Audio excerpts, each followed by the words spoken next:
True.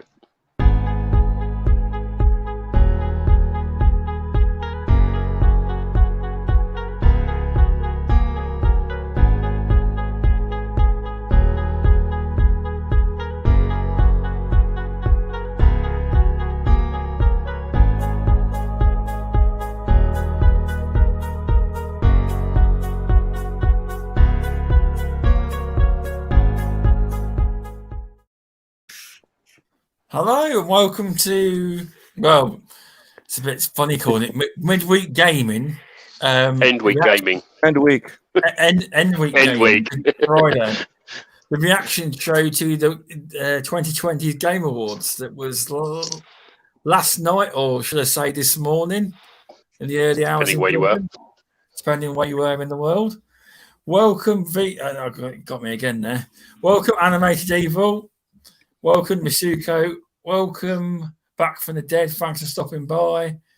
And we have Dreadpool on this week. How are you doing, Dread, for this special show? Oh, I'm doing great, man. I just keep on going, right? Energy and show after show. Ooh. You are on a few podcasts now. Well, I haven't been on here, so this is it's an honor. Haven't you? We did an interview. Oh, you're right. Yeah. There's a difference between a show and an interview. Yeah, there is a big difference. I don't have to spill the beans now. But you do know that the techno fabulous John Place has knocked your record out, don't you? On the Do you really want to go there? No, I don't. Okay. No, I said this. I said, just put me and Deadpool together. We'll kill that in about. Yeah, I will. Easy. I'll tell you what. I'll go upstairs and go to bed and leave the computer on. You'll probably still be there in the morning talking. Without a doubt. We do a 24-hour stream. There you go. Yeah, definitely. It's good to have you on it anyway, Dread. It is. Welcome. Welcome. Yeah, thanks for coming on. Welcome, VJ. How you doing? You got a nice cup of tea with you? I've just actually finished a cup of tea. Thank you for having me back on again. That's good. Yeah, no, you're a co-host. You don't need to thank me. Stubbs, he won't go make a cup of tea until something he's doing. You know what I mean. Now, this is a bit of a joke, right? We pay CFEs a lot now. And we were doing this crate mission where it's 50-something crates. And it seemed to be every time we're loading the chest on and off of the ship. VJ had to disappear to do something. Make a drink or some other excuse he came up with. Every time he came up with excuse. Skiving. He's sitting there with his mic on mute, just having a cup of tea, watching the screen. Do my bidding. Well, them chests though, with the plants coming up, they weren't half annoying. You can hardly see. Yeah. Are you doing good though, VJ? Yeah, I'm good. I started chewing really loudly on Haribo sweets, and Mr. Tushy said, "Can whoever's on that chewing, can they please put themselves on mute?" And I thought, "Yeah, I'll phone Mr. Tushy. I just need to go make a cup of tea." This is animated evil saying this is true. He was there. Welcome, Rural Santa. You're going to have to join us for some Sea of Thieves at some point. I am. Yes, I know. I need to try and basically get time and join you. Yeah, I know. I am going to get on there. Hopefully tomorrow we'll be see if we can try and grab on there at some point. But family life, it kind of takes over everything, and unless you set aside some stuff, you can easily lose a day just doing the mundane things. But it's nice to be on here again, and I appreciate any time being allowed to talk. And of course, I have one of my favorite podcasters, Dreadpool, on, and generally we can talk for hours. So I'm absolutely thrilled someone who can talk as much as me is on. It's my honor, right? It's just great to have you, mate. Honestly, it is. Yeah, I watch you enough, and you always bring a smile to me. Yay. What What else are you supposed to say? You're welcome. It is hard to receive praise on the air. It is, right? I don't know what to say because I've had it on the Stubbscast film when Graphic God did it and various other people. I don't really know what to say apart from you're supposed to say thank you, but it stumps you kind of. You don't you feel like, you can see my face when it happens, but Stubbs. No, it's just... Come. Sorry, it's a quick one. There's two people on that I've stayed up late talking to before, and one was Dreadpool, and one was Removable Sanity. Huh. What are the chances of that, right? Who could it be, hey? Anyway, welcome, Mr. Tucci. Yeah. Have you had any takeaways tonight or today or whenever? Oh, yes, you did this morning. Everything, didn't you? Honestly, I had Burger King earlier, and honestly, I haven't had nothing since. Okay. Really? Well, during the show, I'm surprised you haven't got a lifetime. I have not had anything lately. Now, by you the just way, need a lifetime delivery card. He might have a delivery guy show up during the podcast. Oh, he might be making his own delivery. If you listen to the podcast last Sunday, and when Mr. Tucci revealed how much he spends on takeaway a month, you'd be frightened. Oh, I remember that one. Oh, you remember that one? I heard it. No, I remember. Welcome, Bobby. Thanks for stopping by. Now, did everyone catch the Game Awards or parts of it? Mm-hmm. I know Removable did because I watched it live, and by looks of it, he watched it live because I kept getting DMs like, he said to me, Vin Diesel, what the fuck? You went to me? Yeah, I worked out that I was getting about 3 seconds before your stream. So I had one screen watching you, one TV watching it, and I also had the mobile phone. So I kept putting it, and you're like, what are you talking about? Then it clicked, so I was like, yeah, I think I was a little bit ahead of you on certain things. But yeah, it was people started moaning about right near the end. It's like, how long is this going to be? It wasn't advertised as 4 hours, but I think the main show was 2.5. You don't do that. Mm. Yeah, it was. I found it was a good show. I thought definitely. What they surprised us on within some games. Well, that's definitely caused a storm, hasn't it? All right, and I'll start with that one, and we can all talk about. I won't go through all the games. If you want to bring certain games up, you can, but obviously I'll just pick out the main ones. And I can't play the music on this. I'll just play it and we can talk about it. But tell me if your music's coming through in the chat on the stream, if you could. It shouldn't be. It's this very interesting one that dropped by the Initiative. Welcome, the Indie Gamer. How you doing, mate? This is very interesting. This one. I know it's got no music, but it's best to cut it off. Even though I'm a little YouTuber, I'll probably get hit with something, But it says music there. I think it's insinuating if you play it in your own head, right? I think it insinuates if you're deaf, it's telling you there's music there, probably. Yes. Oh, it's subtitles, isn't it? It's the closed captioning. That's it. I don't know if it's coming through very well, but I'm sure people will say whether it's the music's coming through, but I don't think it is. I've paused it on the video. Well, I think we know what this one is, isn't it? If you saw it last night, I think we all know. I think everyone in this chat. So anyway, who wants it did. Their thoughts? Well, we've got to have the guest on. Yeah, Dreadpool. Have you got any thoughts on this game? I love it. I am loving it. Just everything that they're showing right now. It's the sci-fi. It's the espionage. I read it in one of the comments on one of the other shows I did. Someone put Microsoft's version of Splinter Cell, and I was like, "Oh, yeah, there you go." I mean, yeah. I was thinking you know, like a Lara Croft kind of Perfect Dark, right? Something third person over the shoulder or something like that, right? They said that they're working on it. This is a first person shooter.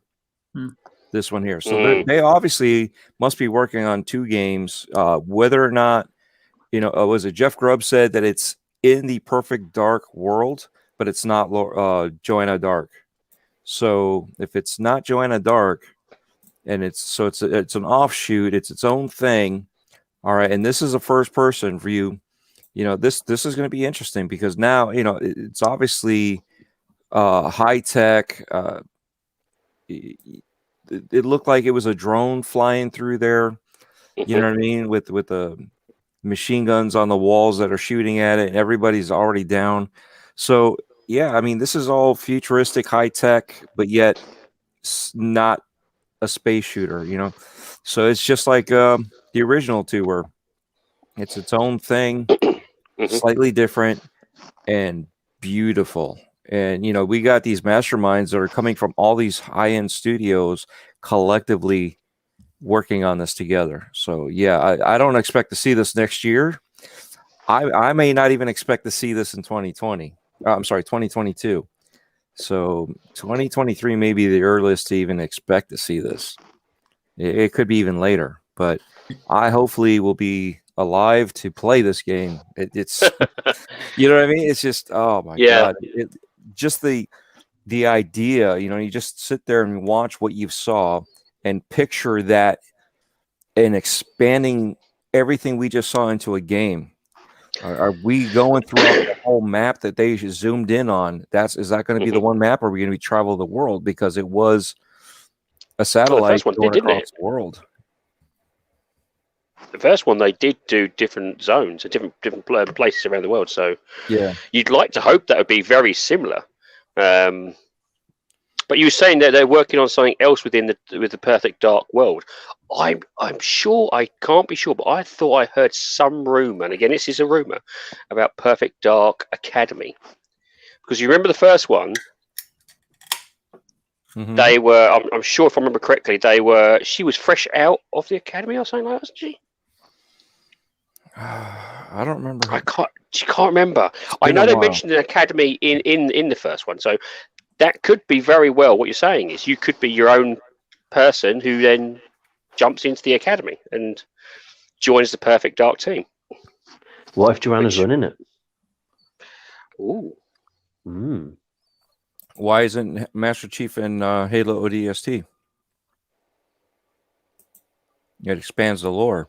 It doesn't have to involve him. It's not the main game. It's a side game. You know what I'm saying? And I'm about that. You know, everybody had an issue with ODST, right? But really, once you were done with it, you realized it really was a good game. It didn't matter. You didn't have the Master Chief's powers or superpowers, if you want to call them superhuman. You didn't have that. So you had to learn how to be a human again and actually fight and gun and be a little bit more strategic. It added to the lore, you know, but it didn't have, you know, it was part of the Halo universe, but it wasn't Master Chief, right? It was part of Halo. And this would be the same thing. It would be part of Perfect Dark, just not part of Joanna Dark. Yeah, you saw it from the Grunt's perspective, didn't you? Yes. And how people moved up into those ranks. So, yeah, that's almost a perfect. Yeah, maybe it's a very similar sort of take on it. Mass Effect, right there. I mean, that was on there too. I don't know if I'm spoiling your rhythm, but no, that was another one. You know, and Andromeda. If you want to jump in, I know VJ's a massive fan of Mass Effect. He is. But you know, Andromeda is part of the lore. It's not Commander Shepard's storyline, but it's part of the lore of the Mass Effect universe. Well, they even tied in some of the characters from the original one, badly, in my opinion, but they did put in some, I think there's some videotapes or something that you find on your ship in Andromeda, which ties you back to the. I can't think what she was. She became the broker. I can't think of her name now. Oh God, that's going to annoy the hell out of me. VJ, I'll probably remember. I'm waiting for VJ to jump in, but he must be still making his tea. He's having a cup of tea again. But so do you think, again, it was more CGI? Do you think a CGI...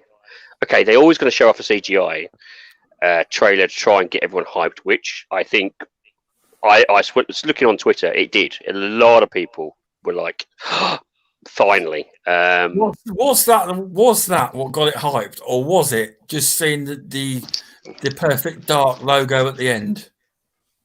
Oh, no. As soon as I saw her, I knew that was it. I mean, I know nothing about the game. So the only thing I was hyped about is because I know it's meant to be a really good IP. I never played any of the games, so I can't claim to know anything. Once it started going through and going over the dead bodies and past the machine guns on the wall turrets, you know what I mean? I was like, this is Perfect Dark. This is what I've been saying this whole time. They're going to show us something. I said, I figured at least it was going to show us just a logo, and letting us know, like kind of like how Fable did, but they showed us more than what they showed us with Fable. Oh, gotcha. Yeah, I still think though this game's 3 to 4 years away. I do. I don't think it's nowhere near ready. At the earliest would be 2023. Yeah, most definitely. Yeah, you're right. I know VJ's got some opinions on this game. Do you want to speak on it, VJ? Not really, because we might be here till tomorrow. So, I got all night. Yeah, same here. Oh God. I don't know. It could be take quite some time. I mean, look, I had a chat. I put something in the chat yesterday to Removable Sanity and to Stubbs. Just sort of as soon as I saw the game. Predominantly, whenever I see a majority of people sort of on a particular side, it often gives me sort of time to pause and reflect and come up with a different or counter argument. And unfortunately, I have the propensity or a knack of offering an answer against other people's position, especially in regards to Perfect Dark. But when I spoke about it yesterday, I never mentioned the game because I have no issue with the game. I share the same admiration for it as Mr. Tucci does, who I know is a huge fan of the Perfect Dark series. So what I actually said was that I had reservations about the initiative for some time, given Daryl Gallagher's background and what he's done and what he hasn't done, and those fears I've had for a few months ago, as far back as when Jeff Grubb said it. It's going to be an FPS or whatever, Joanna Dark. Those fears, after seeing the trailer, sort of begin being realized to a degree. Of course, the cake's not fully baked, so I don't know. But what I will say is that my confidence in the initiative is not sky high. You read and interpret it like you read yesterday and sort of construed that I was actually targeting Perfect Dark. It wasn't actually the game. I never discriminated, dissected, or criticized the December 2020 or reimagining of Perfect Dark, right? Obviously, which was yesterday, right? Because I know we're sort of moving into the next year. So my point is, you know me well enough to know that when I sort of I don't sort of normally make a sort of a drive-by comment as many do, and the fact that I will have given it a lot of thought, give it some sort of basis or a foundation or a place from where I'm coming from. I've actually got a 6-shooter ready, if you prefer, or a layer cake, sort of theorized arguments or thoughts that provide sort of pause for thought as to why I feel this way, specifically in the cases as to why Perfect Dark, which just happens to be the name of the game, right? There's no, let's get that distinction really, really clear. It's got nothing against the game, right? And the initiative has caused me to sort of somewhat be sort of a little bit perturbed, disturbed, and disrupted, right? This sort of energy frequency and promise made by the studio head and its founders, especially if you go back and an interview in 2018 by Daryl Gallagher when he set up the studio. What Xbox fans, for me, have sort of already awarded them or him a sort of messianic status, right, based on previously heading up a stable of 3 or 4 studios over at Square Enix, right, as a sort of general manager overseeing projects and teams, which one of which was obviously the he obviously oversaw the games back in during the Zeros, right, which were sort of lackluster at best in terms of the Tomb Raider series. And obviously the recent three, the trilogy, have been a lot better. While under his sort of stewardship and purview, right? But after the first game was gone, done and dusted, and was released, I think in 2013, 2014, which might have been a cross-generational product. It actually was, yeah. I think that subsequently the series sort of declined in terms of in margins, right, in different degrees in terms of innovation, quality, reception, and ultimately sales, which each and every new entry or installment over the lifespan of the trilogy. So, although to be fair, though, I have to sort of say that the third title, he may not have actually been there. I think he'd already left and gone to Activision before, obviously setting up the initiative, right, under for Microsoft. But it's really interesting that the 2013 reincarnation, or the one that really sort of became a huge success, right, was under the creative directorship of Cory Barlog while he was at Crystal Dynamics, right? Not the ones that preceded it that Daryl looked over, and not the ones that came after Cory Barlog left. So, that's what I've been sort of very carefully monitoring and looking at, right? And then if you look back at some of quotes that Cory made, he actually left the studio in somewhat acrimonious circumstances, while again under the stewardship and guidance head of studios, who was Daryl. So perhaps this is a topic next week, unless we've got another 3 or 4 hours, and in time, but ultimately I spend a lot of time to sort of, and I try hard to sort of marshal my thoughts professionally and carefully. And yes, sometimes I can fail in both regards or facets, but in some may even sort of accuse me, and I've had it, over the months, in terms of casuistry or even sophistry, right? So be it, and that's absolutely fine, right? Everyone can say what they think, and they may actually even be right. I have no idea, but as I said, you know me well enough not to sit around sort of reenacting the Statler and the Waldorf routine, right, while seated in those Victorian sort of era sort of balcony seats, right? So. Sorry, you've got a question? No, I can understand that your reservations aren't really with the game itself. Your reservations are even not with the the trailer that has come out. It's more of who is the creative lead of this. And by the sounds of it, it sounds with good reason. Yeah. So I think there's more than good reason. I can go on and give it and pull out all sorts of things, because when Daryl Gallagher came, he said, I came to Microsoft to build new IP, and I came to the studio to basically, be situated in Santa Monica and deliver something for Microsoft, because he came across as if he had been restrained. When the initiative was announced, and looking at the fact it was a studio being situated in the heart of Santa Monica, plus the hires that they were making from third-person action adventure studios, one could be forgiven for assuming the initiative was going to be a third-person, story-driven action-adventure game, something the Xbox fans, we desired, if not crave for.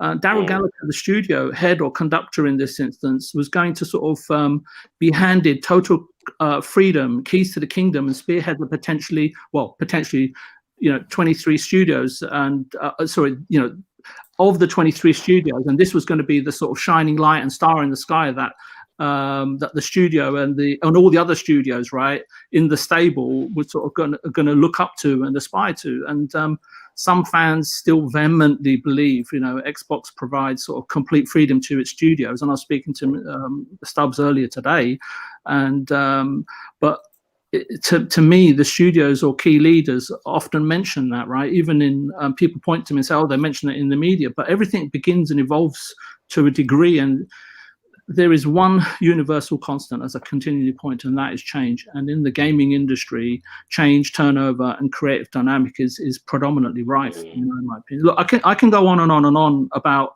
the issues that I have, right, with this, right, and but you kind of get where I'm coming from. And a lot of people may just say, suck it up, VJ, get with the program. Fine. Maybe Daryl, Phil and fans are all on board and entirely happy with another FPS, leveraging the IP and brands known as Perfect Dark, right? But I'll also add that without Martin Hollis and Danny Dokes, Perfect Dark Zero never reached the heights of the initial game, and who were the creators of Perfect Dark. That Mr. T loves. And on a side note, they, as I said, they were never involved in Perfect Dark Zero. So make of it what you can. I mean, in terms of the trailer and everything, I can talk about that and how I feel about that and all that, but I don't know if that's really sort of gonna take up the rest of the show. So maybe we can move on to something else, or Mr. T can give his viewpoint. Well, no, it makes I can understand your reservations for it, and I think that's the main thing, is that this is a trailer. And I think I said to you in direct messages, trailers are great. They get the hype up, but gameplay. Can I just say something in terms of these trailers, right? Because it's a cinematic piece to help set the tone. That's exactly what the words from Daryl. And the reason why they do that, because the team is small, when they get to 20, 30, 40, 50, 100 people, they've always got something to go back to say, listen, that was our vision, that was the target. If you're unsure, take a step back, right? It's normal to do so, typically, not really shared with the public. But this seems to be a running and familiar theme for Xbox. It's sort of higher echelon or top ranking set of studios right now, in which they showcase concept vision trailers. I point to the 2018 Halo reveal, the 2019 Hellblade reveal, right? I'm assuming it was shown, right? Last year's Game Awards. And then this year in 2020, you've had Fable, and now you've had the Perfect Dark reveal, right? And I'm sorry, but these methodologies that, that date back to the 90s and used by Sony to great effect back in the day, it shows me Xbox is still quite away from delivering on future promise. Again, another sales strategy historically utilized by by Sony, and it makes the Bethesda purchase look even more critical key, and akin to a Desperado sequel.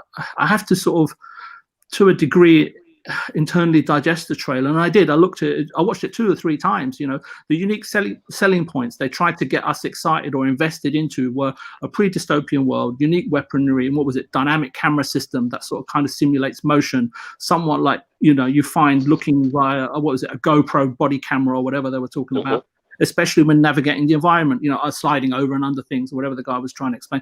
I gleaned or interpreted from the language so far that Perfect Dark is first and foremost an FPS based on their explanations of a prospective sort of unique selling point coined spy fighting or whatever it was. And when the design director, was it Drew or something, talked about, this is how they were going to differentiate themselves from first person shooters. But if you're a seasoned gamer, you could assume, right, Daryl Gallagher's background, right? And the game is just more of a FPS, which is a far easier and less riskier than trying to make a third-person action adventure out of the team. And I think Phil is making sure that his shiny new Buzz Lightyear doesn't fall foul, right, of trying to make something which may be beyond them right now, especially when they're trying to build a studio. And Daryl said in his interview, look, it's really hard building a studio. It's the hardest thing. So they're making one game, let alone 2. So, and it's more in line for me, the game, the way he talked about the gameplay and the camera system. The game that came to my mind was Deus Ex Human Revolution. Again, a game that he saw, right, i.e. first person, made by default and certain scenarios, action taking place in first person, and then some sort of taking, whether it's takedowns or preferring melee takedowns or whatever in third person, right?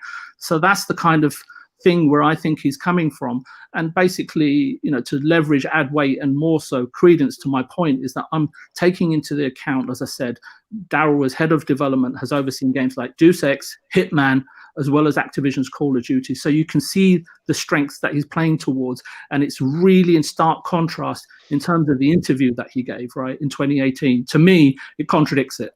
So anyway, I'm going to stop there. So, and just let you sort of digest all of that crap that I've just said. I can't see why I have reservations, because trailers just meant to build hype. I mean, a lot of the time, this is not what when you see a trailer, the chances are, even with Sony games, they don't always look the way the trailer is built up. Do you know what I mean? That it differs. You know what? You know what's really interesting? I get why Dreadpool said what he did. The visual design reminded me so much of Guerrilla's software Shadowfall. I actually thought for a moment when it was sort of panning up the building that it was a remaster of the last PS5 game, Shadowfall. And I suggest you go and have a look at it, and you'll see some design and aesthetic familiarities there. The setting, scenario, and story was somewhat common, not overexciting. The premise is sort of painted, conveyed, and represented in the vein of a traditional, typical James Bond or Mission Impossible movie, right? I mean, come on, right? So my key issue is, again, not with Perfect Dark at all, but the pursuit of it, and the fact it will never be the same game that was planned back by Danny and Martin. And this is not what I call, as many have coined, as a quadruple A studio. The studio and ensemble, sort of is currently, for me, from what I saw, is flattering to deceive based on my study of the current situation, past and present. Yeah, no, it doesn't. It just looks like a normal, average AAA studio. It doesn't look like quadruple A at all. Welcome, Invader Gaming. Welcome. Now, to Mr. Tushi's going to laugh in a minute. Welcome, Fun Speculation. What else have we got? Welcome, Cerebral Port, and welcome to the chat. Not Mr. Tushi. Tushi. There's actually someone called Tushi in the chat. Welcome. Are you sure you've not made a second account? I'm sure. It'd be weird if you had the same picture as you. Oh, I know. I can imagine. Have you got any thoughts on the this game then? Yeah, I've always said all I want is another Perfect Dark. It all goes back to like when I was like, I think I was 15 when it came out. I was a huge multiplayer gamer with my friends back on the N64 with GoldenEye. We used to play that all day, every day. Mm-hmm. We found out on the shop there's a game called Perfect Dark coming out. Perfect Dark was officially my first ever pre-order at 15 years old. I remember when I went to pick it up, I took it home and it was like GoldenEye. 18 though. It was an 18, yeah. I walked into game and picked it up. Because I walked into Blockbuster and I never bought this game, but I asked the woman how old you had to be and she's 18. She's, you're not old enough. I said, if I want it, I'll get my dad to come and buy it, thanks. And she looked gone out at me. So, but anyway, you carry on. Yeah, I looked a lot older than I did when I was younger. And anyway, I got him this. It was like GoldenEye, but in space. It had aliens. It had fucking. It was so far advanced compared to GoldenEye. And also, you had all the old GoldenEye maps on and stuff. I absolutely love Perfect Dark. Well, the weaponry as well was actually future tech, wasn't it? One weapon that you could then fire or throw onto a wall and it would automate firing. Yeah. It'd be like a turret. You can shoot through the wall. Indie game. It says back in the day, Perfect Dark was a poor man's GoldenEye. Do you realize that Perfect Dark was actually the continuation of GoldenEye? It was part 2, but they couldn't get the license. Oh, okay. I did not know that. Wow. Yeah. They couldn't get the license. They're the same. Rare's the one that made GoldenEye. Perfect Dark was a continuation. They had to change it. Huh. You can see the elements were the same, like the way the AI moved and stuff, the way they dodged the bullets, everything was the same again, wasn't it? Pretty much, you could see the GoldenEye in the game. And do you know who? And do you know why they had to change it and why they couldn't renew it? Why is that? Because your best mates, Electronic Arts, bloody picked up the license and then buggered it. Yep. Oh. Sorry. Oh God. I just thought I'd just throw that in. Oh. Sorry. Damn what did they pick up? Did they pick up the GoldenEye franchise or the James Bond? The James Bond. Ugh. There's a new one coming out soon, isn't there? What, a new GoldenEye? There's a new James Bond game coming out, I believe. Yeah, that's right. From IO Interactive. That was formerly under the stewardship of Daryl. And then they oh my God, what's that word? Removable sanity. Extricated themselves from, or whatever, extracted themselves from management buyout. So, as you can tell, Perfect Dark was a part of me as a child. I loved Perfect Dark Zero. The only thing that annoyed me on that game was, I think, if I remember correctly, was the achievements. Literally, you had like the 1000G for the game, but literally you got 10G for completing the game. The other 990, I believe, was in multiplayer. If I remember correctly. Yeah, the multiplayer part threw me off. Yeah, I never played the multiplayer. It was a simulation. So you never really died, you just digitized. Mr. Tushi, what the hell is going on? I'm seeing Tushi and then Mr. Tushi. Who is this Tushi bloke? I said that, didn't I? It's my little brother. Oh, Pretty soon we're gonna have a third one in there Take called it all back. Touche. It'll be she too. So, anyway, for seeing this today, I literally woke up 4 o'clock this morning, looked at my phone, went on Twitter, and the first thing I do is go into the DMs, just make sure I catch up on anything.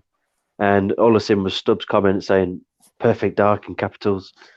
I was like, no way. So I actually went straight online, watched the trailer, and I was blown away just knowing that it's coming. I'm happy it's a CGI trailer because no one's going to rip it apart and complain about the FPS or how many pixels on screen. That makes me happy. It's not going to get slated before it's even out.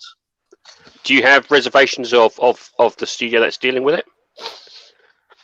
I have no doubts. I'm happy with it. All I say, just bring it. I just want it to come out now. This is on par with Halo hype. This is for me. You might be waiting until halfway in the generation. Oh no, I'll be bloody. Or 3 or 4 years in. I'll have a full grey beard before it comes out. Could be wrong, but it doesn't look anywhere near ready. Do you think what are the chances of Joanna Dark looking like the OG or the 360 version when she turns around and you can see her face? Oh, do you know what? If they don't do a 360 mode, that'll be a lost cause. I think they already did it when Daryl was over at Crystal Dynamics. They did it where you can play Tomb Raider and you can then change the skin to. Yes, you can go all the way back to PS1, can't you? Yeah. Right. So I think they should do that. I think they should in honor of the original games. Yeah, I think if you want to know what Perfect Dark is going to be like, just look at all of the games at Crystal Dynamics and IO Interactive, Deus Ex, from Tomb Raider. You will know exactly what he's going to stick in that game because he's not somebody that will, even though he says he does. The trend. Yeah, he won't. He'll just stick to the tried and tested, and I can tell you that's the case because they've hired all third-person action adventure talent, but they're going ahead and making an FPS. I think, and I'm happy for Mr. Tushi because I know how much he loves the series. So I've got no issue with Perfect Dark or the game, but what the initiative was set out to be is not what was sort of portrayed right to me, and that's my issue. And obviously the restrictiveness in terms of their creative ability to see beyond what is already out there. So VJ, I got a question for you. Are you going to ignore what Jeff Grubb said then? I don't know the guy that well, and I don't really even know what he said other than he was in a chat and just said it's Perfect Dark or alluded to the fact that it was Perfect Dark. Other than that, I don't know what else he said. He said it's going to be third perspective. And it's well, see, the thing is, I take issue with it, right? Because people said yesterday, the game is in really early development stages. Mm-hmm. So, I mean, when you're in that, if you're still in pre-production, you're trying and testing things. And I've just sort of said to you, my opinion is it will be a hybrid of a first-person shooter. And then you'll have certain things like takedowns or, whatever, flying over tables. Maybe those aspects of the game will be in third person. But yesterday, the language that was used was saying, hey, look, you know what, we're pretty much trying to differentiate ourselves from other FPS games. So I can only take, on board and disseminate what is actually being said rather than take on rumors by a journalist who, is sort of like flaky at best, right? No, well, he's been spot on. But I got your point, too. What about the fact that you don't work on one game as a studio? You have multiple games in the works. You don't think that they may have had multiple games like an FPS and a third-person perspective a la Lara Croft in the works? I'll put it to you this way, right? I don't know if that is a fact. So you're saying that is a fact. I haven't seen that fact, right? Number one. Number two is that if you look at studios, okay, let's just take Tetsuya Nomura, right? He was working on 2 games, right? Heading up 2 games, right? One was Kingdom Hearts 3 and the other one was Final Fantasy 15. Both fell short of the mark. They weren't received that well. Then he solely focused on Final Fantasy 7 Remake, which was nominated as one of the games of the year. So what I'm trying to say to you is that trying to work on more than one game at one time is very, very difficult. And you only have to go and watch the what was that documentary, Raising Kratos, which is about 2 hours long, where the studio was trying to work on 2 games and they had to drop one because it just you need a key creative director behind every single successful game. You mean the focus was lost? It was, look, if you dilute something and you're on a budget and you've got to deliver, because at the end of the day, they've got to deliver. I think it's very, very difficult. And I think that they're being cautious. And I've given you my take on it. Now, whether I'm right or wrong, it's just an opinion, right? Now, I mean, if Dreadpool is saying, hey, but it's a fact that they're working on 2 games, and I put my hands up, I'm happy to be humbled in front of new facts being laid out before me. But right now, I don't see that fact appear anywhere. I'm not saying it's fact. I'm just saying the consideration that there are studios that do say that they're working. I mean, look at Ninja Theory. They've been working on Hellblade while they've been doing all these other games. So, and they've shelved it when they needed to, when they needed that manpower to concentrate on the games that they were dedicated to. And then when they had that opening, they were able to go back to it. So let me explain. I understand the concept you've just explained. So let me take you back to Bullfrog, right, from the 90s, right? So when they used to make games like Populous and everything, so once Populous was shipped and before EA came in and changed everything around, right, and blew up that studio, what would happen after they'd finish a game? Each of the team members would go off in either 1s or 2s or 3s. Start working on, like you're saying, different projects, different ideas, and so on and so forth. So, and over a period of time, this was their creative process, and I understand exactly where you're coming from. I don't know how rife it is today, given the budgets and so on and so forth. So, what would happen is that someone would see a coder, would go and see an artist, and 2 people become 4, become 5, and so basically, I don't know, there's a word for it, but they would slowly migrate towards a project that they felt had legs and that the overall team believed in. But they'd start off like in silos almost, if that makes sense, right? Mm-hmm. And to your point again, if you look at the documentary that was created by Guerrilla Games, right? They did the very same process when they had like 35 different ideas and pitches, and a pool of creativity that they still pull from today in terms of how they actually arrived to making Horizon Zero Dawn. And I know you mentioned, what was the studio? Ninja Theory. Again, look, we know now, right, based on, what was it, Bleeding Edge, the game that came out, that they have a team, a B team, and obviously a C team, right? The C team's obviously worked on Bleeding Edge. And again, after that game, that team may carry on making whatever they're planning to make. However, given that there's COVID and this Hellblade is really, really important, and maybe their concept internally hasn't been approved, let alone going to Microsoft for total green light approval, maybe they've all migrated over to Hellblade. But this is all supposition. This is all guesswork, right? I understand the point that you're making, but there needs to come a point in time when that project gets greenlit, given a pre-production, but maybe the pre-production budget's already agreed. But if it has to go into full production, then that definitely probably needs approval from. Is it where is it Microsoft based? Redmond, is it? No, Seattle. Right. So, but I don't know the inner workings or inner structures of Microsoft. It's probably very different to Square Enix. It's probably very different to Sony. Yeah. But you get the principle. I get the principle of the point that you're making. But in terms of how it's actually done, I'm not the conductor over this, so I can't totally tell you. I can give you an idea of what may or may not be happening, or is or may or may not happen going forward.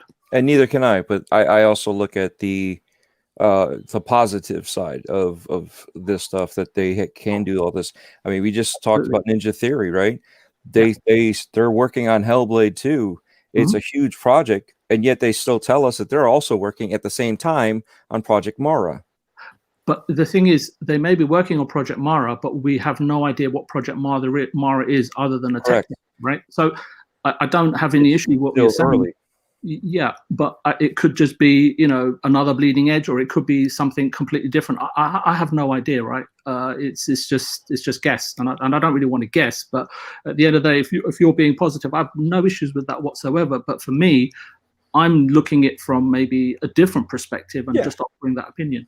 Well, I'm not saying you're looking at it as a negative thing. I'm just saying, I'm always a positive thinker. So when it comes to stuff like this, and you also are very technical when you do your processing also. So, and it's it's not negative or positive. It's just you have your way, I have my way. Absolutely. And that's the beauty of it, is we could talk and understand each other in our own perspectives. and learn. So that's why I throw it out there is, and here's the other thing, we're going with that they usually have 2 to 3 studios, especially how big they are and this and that. What if this was supposed to be the Tomb Raider-esque project, Perfect Dark, that we thought was going to be? And as they went along, like you said, certain things might pop up, and the game, even though the design is still there, the design from third-person shooter to a first-person shooter was something that got altered during production before they, because they haven't really. I think well, that exactly happened with Cyberpunk, didn't it? They were going to go third person, and then they changed it to first person, and their reasoning behind it. Now, admittedly, this is their reasoning, but it could be a little bit of a PR reasoning versus an actuality reasoning. But their reason was that they could convey more in first person than they could in third person, which I could potentially see, but you don't know whether there was more to it than that. So you're right, there is precedence there. Yeah, look, I think what we have to take on fact is what Daryl said. We are early in our development process. God of War had 3 years, 3.5 years in pre-production. The studio's barely been open for 1.5 years, and it wasn't even staffed up. So I go back to what Stubbs said, that this game is way off. And looking at what, sorry, go on. Yeah, no, I just think it is. I mean, even though they're going about first person, third person, by the time the game comes out, the game could look completely different to what you've seen today. Yep. They changed their minds. There's they obviously I don't make games, but obviously they test things out, and if something doesn't work, they scrap it, change it. It could be completely different, a different game by the time it actually comes out. Hopefully, hopefully it's a good game. Well, the one game that actually did show a trailer and then showed gameplay was Back 4 Blood, and I think that was like fantastic. Yeah, because you saw the trailer, and coming out next year. I mean, that's because they're far along enough to show you that with confidence. Yeah, I agree. Some more people came in. Welcome, Malcolm Monkey Punch. Thanks for stopping by. Welcome, Jokey Pants. Thanks for stopping by, mate. So who else we got? We got Shizno Elite. Thanks for stopping by. And the number one Dreadite. Don't forget him. Yep. I can't say I blame you for 4-8. Xbox 44. Where's he? Oh, he's there. Sorry, I missed it. Right. I was speaking to you this morning in the early hours on your next podcast live stream I was on. Thanks for letting me come on there. It was a good laugh. It was. I can't blame you for being late. Having to drag yourself off Cyberpunk is quite hard. It is a very good game, Stubbs, I've just had an email come through from Back 4 Blood. Oh, yeah? Yep. Wow. And sign up for it. You can say PC though. Oh, is it PC? It's only Steam. Yes, because I put my name straight away down for it. Pre-registration. Start playing on 17th of December. Yeah, I was like, bollocks. Yeah, it's the only one time I was like, I saw this trailer, and I was talking to ACS Husk actually, and the moment I saw it, I was like, oh, this is amazing. And then he said he was hyped for it, and I said, look, we're playing it because I've been waiting. Where you've got obviously a Perfect Dark, Left 4 Dead was for mine. Yeah, it was just like I got both of them. I just playing 4-player it was a 4-player co-op multiplayer that just game that just really sold it to me. I loved it absolutely. So the fact that this studio, obviously there's not the same name for particular reasons. I'm absolutely hyped about it. But it just looks, especially that huge towering one right at the back. That's like Evil Dead. What was it? Oh, the Evil Dead. Yes, that was also. I read it. I'm like Resident Evil. Did you not get the Resident Evil vibe too with some of those guys? Yes. It was really cool. Well, that's what I first thought it was, and then it was like, oh. Same. But when I saw the 4 people, I was like, I know what it is. That's the same guys that made the first two. Yes, yeah. It was. So it's in safe. Well, I suppose in kind of a retrospect back to VJ's, it's in safe hands because the original creators are doing it, and they've expanded upon their lore and their design. Okay, it may be under a different name because I think did they say the name's been taken or the copyright of that name has been it taken over belongs by to someone? Valve. So they can't do that. So they separated from Valve, and they were working on this game anyway. And what was it like about a year ago? So they made the announcement that they were making this game, and they announced that it's called Back for Blood. But which is a great name. And it's an homage to say it's a spiritual successor, and they even said it is a spiritual successor. And that's why the number 4 is in there. They found a way to do it. Back for Blood. Come on now. Everything is literally telling you why. I really enjoyed the Left 4 Dead series. I just had fun over and over and over with it, and it was fantastic. So, I'm really pleased. I want to agree with you and Dreadpool, Removable. That I'm really looking forward to this game. And there was one other made up of staff that were together over at I forget the name. Was it Visceral Games over at EA that were making Dead Space, and they went on to now producing another. Yeah. So it's just a lot of this. Happening, right? It's like the developers have said, look, we can't do what we want to do. Let's then make our own studio and do what we want to do. Yeah, it's the Callisto Project Protocol. That one there. Yeah. Geez, look at that. Look at that guy. And the funny thing is, that it's awesome because it's not just the Hulk anymore. It's hulking at you. You know what I mean? He's ripping off that gate, and it's like, holy cow.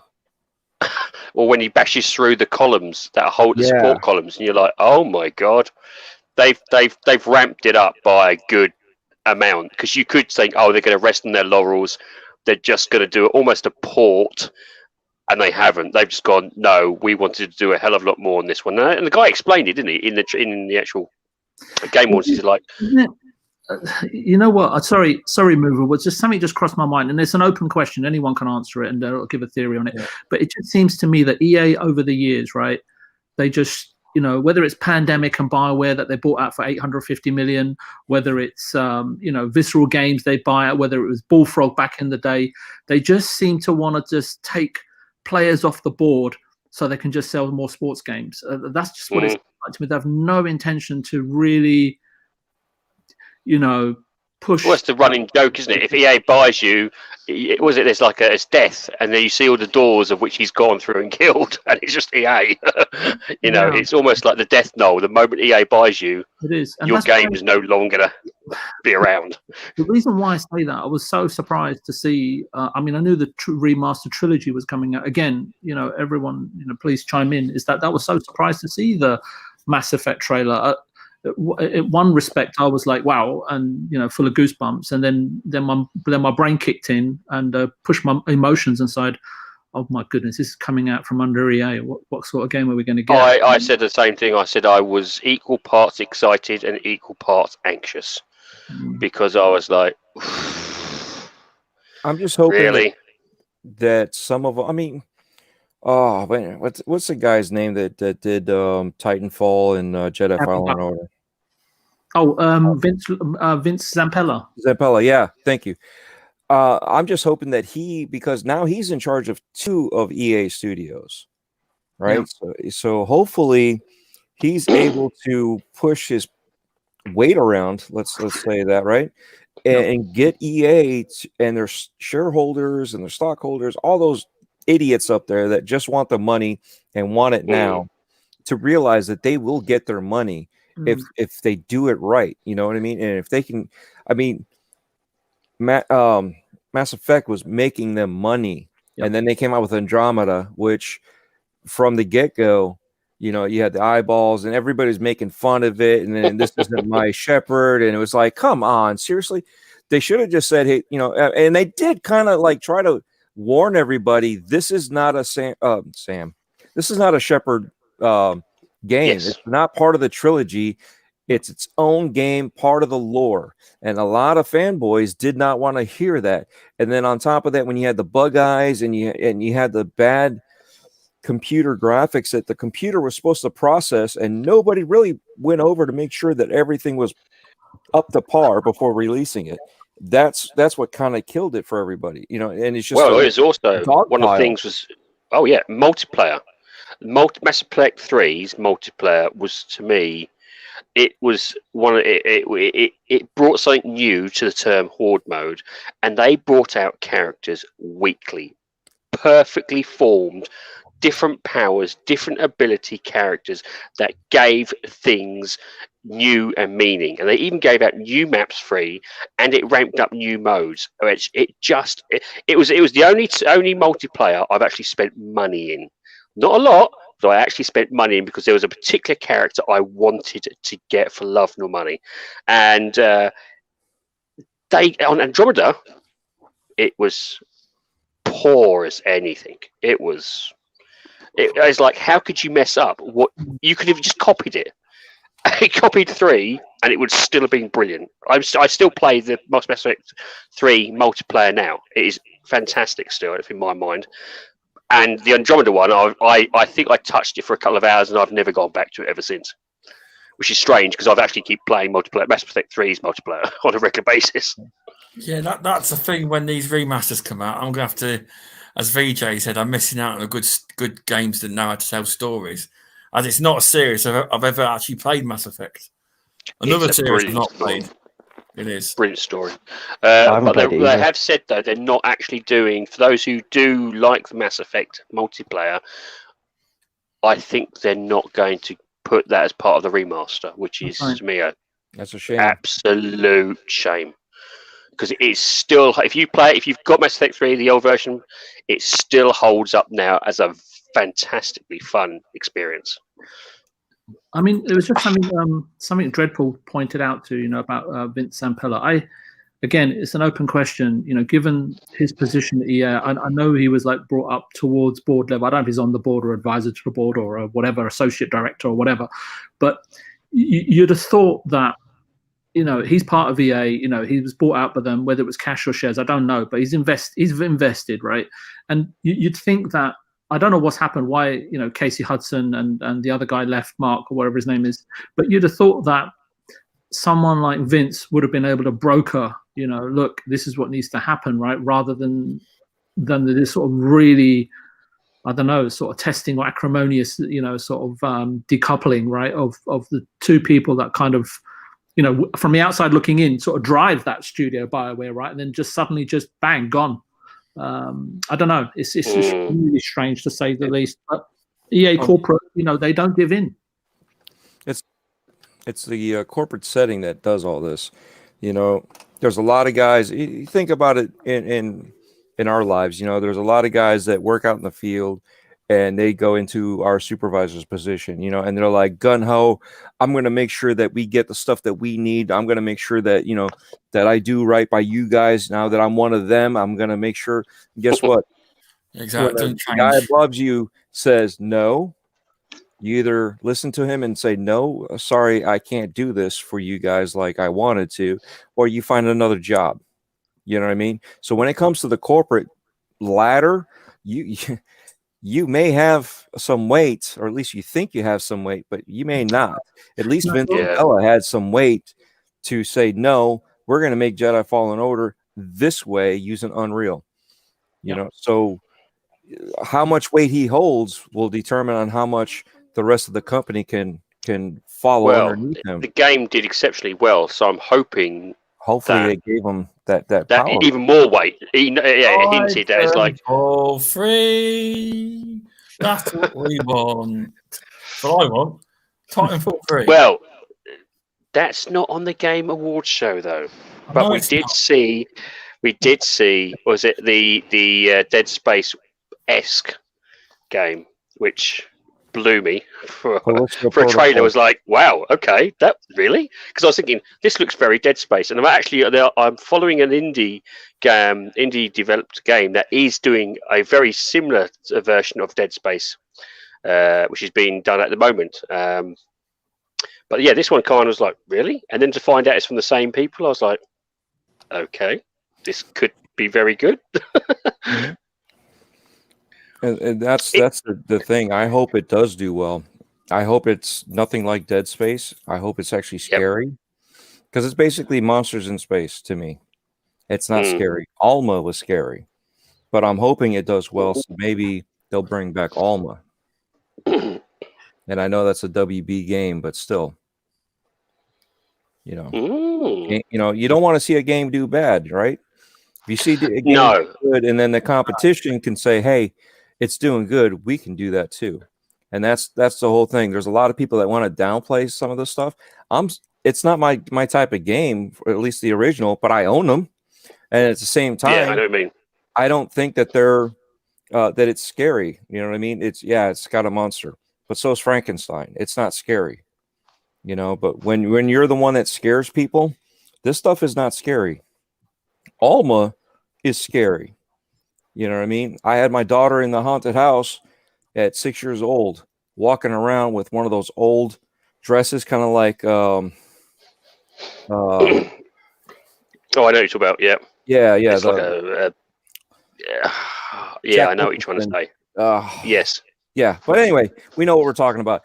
I mean, she picked up on it, and she scared the living crap out of people. So she figured out, if I run to the front of the house where mommy's at, and then she would hit all the shortcuts and go back to the end of the house where daddy's at. And I mean, there's a guy bigger than me, believe that or not, right? Bigger than me. And he's like, this guy don't scare me, but that little girl scares the shit out of me. All right. And that's how I look at it when it comes to Dead Space. Yeah, they're huge monsters, but it doesn't really, it doesn't do nothing. It's like I said, Frankenstein's monster. But you get a little girl that you just like witnessed and glanced, and she's gone, and there's nothing you can do to bring that back.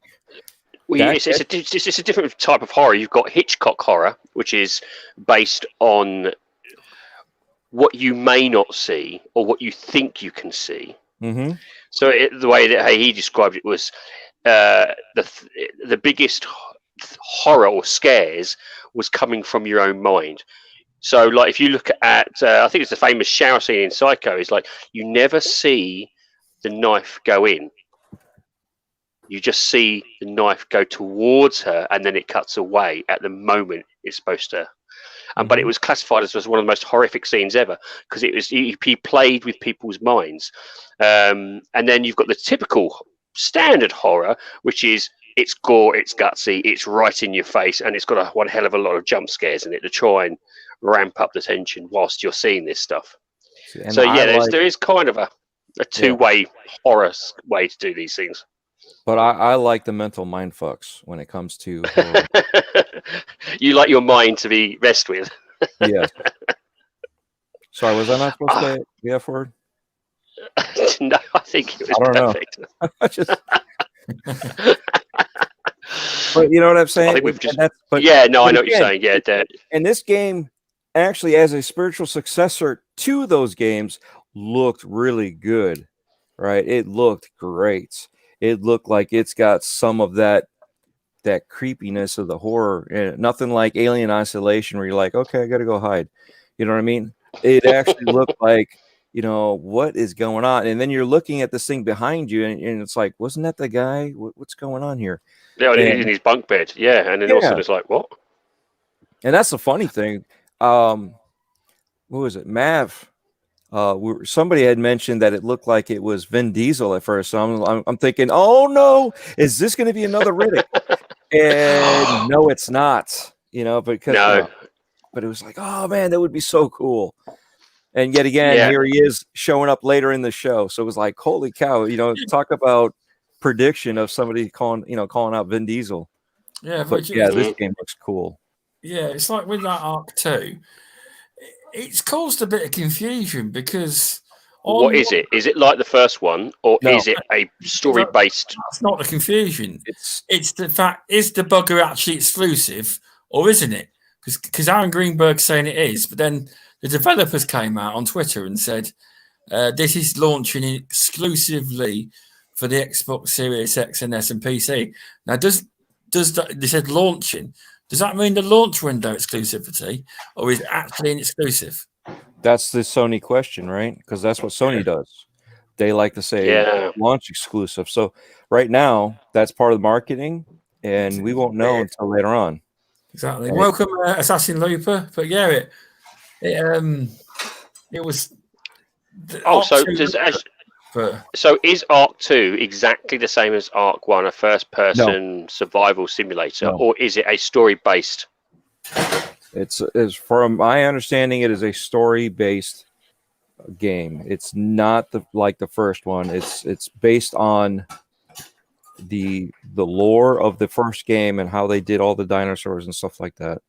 So it's effectively Vin Diesel Horizon Dawn. Yeah. Yeah, because I was literally thinking Horizon Dawn, and then I saw the rings, and I was thinking, is this a what the heck's it called? Jurassic Park. No, the Atlantis Gate, something Stargate. Oh, I was thinking at the time, and I couldn't think of it. But now you said it with the rings, it looked like Stargate. Right. I was thinking Stargate, and I was like, oh wow, this would be so cool. I was expecting military to start coming out. And MacGyver, whatever his name is, Stargate. Yep. I saw the diamond on her arm. I was like, I know exactly what this is. Oh, yeah. Once we saw that. Yeah, that was it. Yeah, bam. But, okay, was it me, or did it look... The Vin Diesel looked a little bit shoddy? Hey, you know what? He looked better than he did in that Fast and the Furious one he did. Yeah. Oh, God, yes. I just wanted to ask something actually about that trailer. I don't know if it was because of my stream, but it's like when he was fighting, it was just like I was really bad animation, or there's no tweening in between frames, or it was jumping, and I'd love to know which one it was. It was your eyeballs. They actually caught everything. It was bad. It was bad. It was exciting, when you're seeing it was exciting, but when you sat back and you watched it, it was bad. It could have been better. Because they said that was all in game. Sorry, Dreadpool, because when you said it was my eyeballs, because I am partially sighted, so I was confused for a moment. So. When I first seen Vin Diesel, I didn't know it was. When I first seen it, I didn't actually think it was a game to start with, and then I realised it was. But I bet that's cost them quite a bit just to get him in the game, though, isn't it? Yeah, it does. It's not cheap. I mean, Hollywood stars even charge like $500,000. The AAA. I mean, I don't know if he's still. Sort of, is he still box office in America? I don't know. You got he's on his way out, I suppose. Yeah, he's already peaked, but he's done a few other movies, and they just haven't done as well, and that's why I say he's peaked. The only thing that's been doing well was the Fast and Furious movies, right. But now he's not in them, so go figure. I've not seen one there in years. I haven't. What number? But he still owns those. Was it Tygon Studios? He still owns those video game companies. Yeah, Shizno Elite. Yeah, Shizno Elite sort of clarifies the combat animation was awful. Thank you.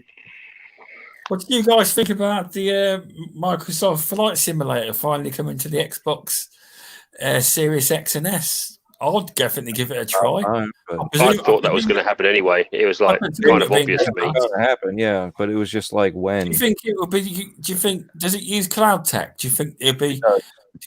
Is the file size big on PC? Like there is, yeah. Well, a friend of mine's got this, and Dreadpool, you might be able to confirm this.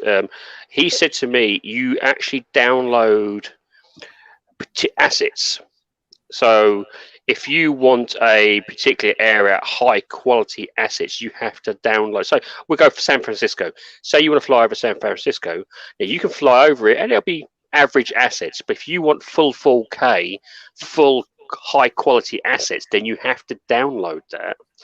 And that patch, just that zone alone, could be something like 10 gigabytes. Extras as well. Is it like that's extra?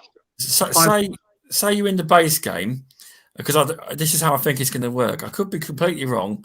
In Game Pass, I think if you get it, you're going to get a base version in the game. If you want anything else, you're going to have to pay for extra bits of it. No, you won't have it all in there. No way. No, it's just download. It's the data. It's the data for the game itself. Okay. Is removable. Yes. Removable. Yeah, I think that needs to be checked because I was watching something. I don't know who I was speaking to, and someone was flying over Japan on Twitch, and I messaged him. I said, "This looks nothing like Japan," and I for the life of me, again, I'll put my hands up because I don't know 100% because my memory's not what it used to be, but it's like $5 if you want, the real Tokyo setting. If you want, the sort of. I just said that. But did you not? Did they not? Did you guys not say no? You don't need to pay for that. But I think you do, right? If you've got the PC version, maybe an Xbox Game Pass, it will be all free. I don't know. I don't believe it will all be free in Game Pass. I know. I don't. Again, I don't know the cost of it, but I do realise it was. Go on. I think that the world is open and free. I think it's the aircrafts that you are paying for. That could be. Yeah, that could be it. Then but I do know they did say the actual data of the because he said I think they were saying I'm sure I was listening to a streamer who's dealing with it and he was saying you've got your standard 1080p or mid-range graphical fidelity package, but then for the higher resolution, I mean proper high resolution package, you had to download it separately. Again, that was me listening to what this person who was playing it was saying. I don't know. I haven't got the game on PC, so I can't confirm or deny. But that's the confusion that I'm going to have is when it gets onto console, because if he was talking about it, if there is, I think he said it was like for the 4K texture package for say one particular area, which is a large area, it's a large city, but it was like say San Francisco. I'm using again. It was something like about. I'm sure he was saying it was around 20 to 30 gigabytes. So you're probably looking, if you want large swathes of area at 4K, that is going to take up some stupendous storage space. Well, here I'm looking here, and it says standard edition costs $60. You'll fly 20 different planes. Deluxe edition costs $90, includes 25 aircrafts, and the premium edition costs 120, which includes 35 aircrafts. And then you go further down, all versions will let you take off from 3,700 airports around the world. Or I'm sorry, 37,000 around the world. Each handcrafted. The standard has 30 such airports. Deluxe has 35 and the premium has 40, so they have additional details, and that's what you're paying for. But I can't tell, seeing that I don't have. So it's nothing to do with the actual land assets, then. I don't think so. I don't have a rig that'll run this, so I don't have the experience to be able to say this is what it is. But this is what I'm reading right now. Yeah. Let's see, what is this? Again, the streamer could have been absolutely telling me porky pies. I don't know. I was just like, oh, okay. Because I'm thinking if you've got the whole world asset data, the data for that is going to be horrendous. It looks like the biggest version has San Francisco, Heathrow, Frankfurt, and Denver. And then the two bigger ones will also have Adolfo Square, Madrid, O'Hare International Airport, Cape Town, Cairo, England, and another one. You said Heathrow already. Oh, Heathrow's yeah, already in there. Heathrow. So, but that's the thing. That would be the higher ones, and it doesn't really say anything about the size of the files with the area if you have to pay for that. But I wouldn't think that because I believe that that's all part of the game. I mean, the additional airports, because you're actually going into them. Because once you go too low, it just blacks out. You don't show the crash, right? No, you can actually land on it. You can land anywhere. Oh, even a building? I think you can't go in buildings because they're basically just square blocks. But if you want to say you were in the Sahara, you can land in craters. You can land in on roads and that. But the blocks themselves are just square block assets. But they just got pretty decent looks. Yeah, I think even the cars themselves are just square blocks. Yeah, and they're using the world map that they have with the cloud to do all this, because that's how people were flying through the hurricanes that we had here. It was like, I don't know how many planes that didn't crash into each other, but they're all flying into the hurricane. They were flying through the eye of the storm to see it.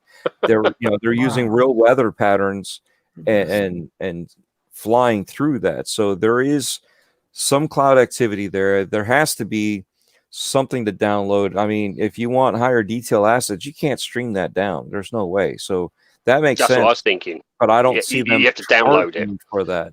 But I could see them charging you for like an airport, because maybe the airport's saying, hey, in order to use my name, my whatever, my IP, I guess you would call it, you need to pay for this. And they're like, all right, well, this part here will eat. This other airport will have to pass it on to the customer as a bonus incentive for that airport.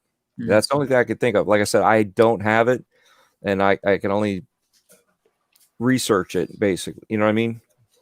I'm saying, Fork Boy or Wilmy Hood have it? No, and no. Try and find someone who does.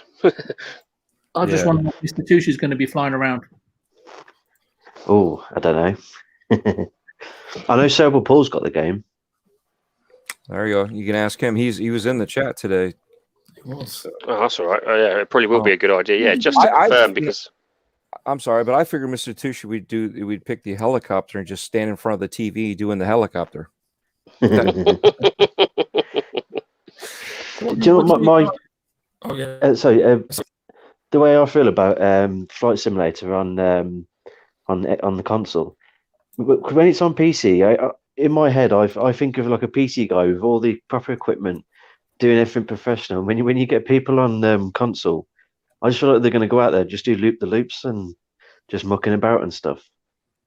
Well, there'll be an easy mode, won't there? Where it just for you. Yeah, there is challenges as well. So you have to land at certain airports. There are particular challenges in the game as well. It's not just you can fly everywhere. I think there is actual challenges and I think it's like landing at certain airports with a particular rating or something. I think this is like the super pretty model at the party, but she's really not that pretty in real life.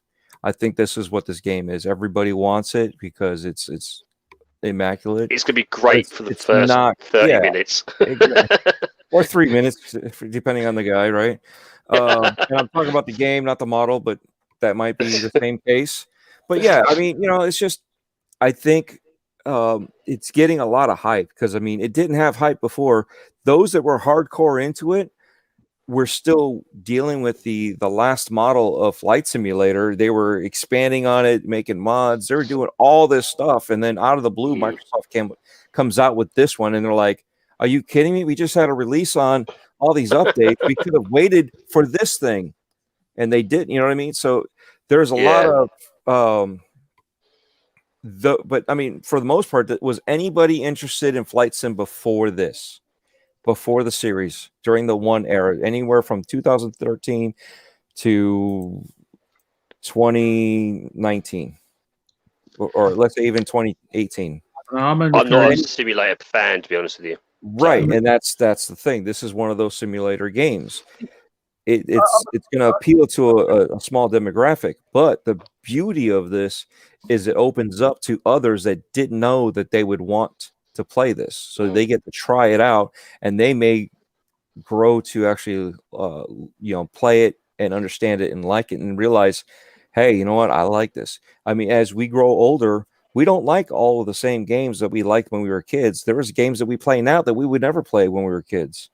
Granted, there's also games now that we have that we didn't have back then, but the style is what I'm saying. Oh, I don't know about that. I mean, I used to love Thunderblade, G-Lock, and Afterburner in the arcades, and then along came Ace Combat. But yeah, I'm definitely curious to try it. But if the controls are convoluted, I know someone mentioned, I think Stubbs mentioned an easy mode, then I'm all in. So I'm guessing the big easy mode. You know. Well, there is if you fly across the ocean, there is a like a fast travel little thing to cut down the hours, so you're not actually flying for 7 hours straight to get to the next continent. See, I can see a VJ doing the flight back to England. Yep. On it. Trying to find my local chippy. He wants to Savoy chips. Yep. But no, I think the Game Awards showcased off some brand new titles, which definitely got a few people worked up online, at least. I was surprised that many game. This was a weird one, I must admit. I looked at this like, okay. And they used mocap for those characters, which is the funny thing. It's like, wow, you wouldn't think of it, right? Yeah, I know. Yeah, you can kind of see. I don't know the gentleman's name, but you can kind of see his personality in some of these characters. Yes. So that's 26th of March next year. Yeah, and he's still on PC. Exactly, Mr. Stubbs, and he's still doing mocap. See, I must admit, it was. What did you guys think of the actual show itself? Because certain bits they were rushing through. Anything, I think Stubbs esports, they battled through. Esports, they might as well not bothered. Oh, kind of. Well, the funny thing is, we say that, right? But esports is a big thing in the gaming community. It's just not part of our community. No, we were just talking about how quickly they rattled through it. Yeah, it was the way they presented it. Rush through it like it was nothing. Yet these guys are on some of these teams make hundreds of thousands out of winning competitions. It's big money, massive. In fact, the guy, I don't know if you ever heard of him, called Nade Shot. He was big in Call of Duty, and he was the first YouTuber that was deemed a gaming like celebrity on YouTube before the likes Ninja. And he started an esports company called 100 Thieves, and they're a major company now.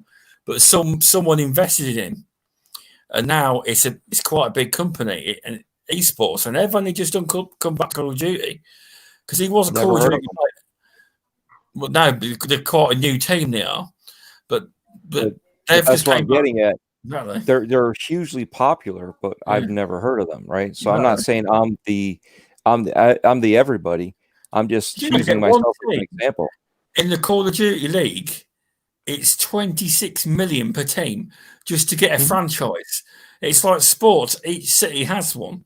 It's crazy just to get in. That's Call of Duty. Even though Call of Duty multiplayer isn't very popular anymore compared to years ago, it used to be massive. But yeah, it's just the way esports on that show got rushed through. The presenter couldn't get it through fast enough, to get it out of the way. But in general, I think it's because of the majority. I still think it's because of the majority of the people watching, whether it's families or younger kids, they may not be into this. Unless you're actually into that, those guys are superstars. They're rock stars. You know what I mean? Mm-hmm. And I get what you're saying, because for those people that are into that, yeah, they went by fast. But for the rest of us, it was like, okay, I don't know who that is. Move on. Yeah, I know what you're saying. Yeah, I think that's part of the lesson they learned from last year. They kind of concentrated a little too much on it last year. That's part of the learning process. Is every year Jeff Keighley has been like figuring out and doing something to better the next year, and I think this is obviously his best year that they've done this. Yeah, it's really good show this year. And in the pandemic as well, they really hit the nail on the head on this one. The pandemic made the show, is what it is, because you don't have to rent out a huge studio or theater. You don't have to do everything's pre-production, pre-managed, and everything, right? So everything's done, but you don't need as many people now. You don't need security. You don't need ushers. You don't need the stage. He even said that the stage is smaller than what he's used to, so they were able to put money into the stage, into their presentation, versus trying to shift it out all over the place. Yeah, I think going forward, even when the world restores, I'm not sure if the likes of E3 will be able to come back after this. I'm not sure. You know, I think it will. E3. This is your digital You don't sample need of E3, and I'm cool with it. Trust me, I want to go to E3. Okay, I missed out on it this year. I finally got my pass from my wife and my daughter that it's okay to miss her birthday to go to E3 and do this thing, right? And then this whole year went to hell, right? So it's one of those things, you know. Okay, whatever. I still want to go. I still want to do those experiences, which I think they will still have those.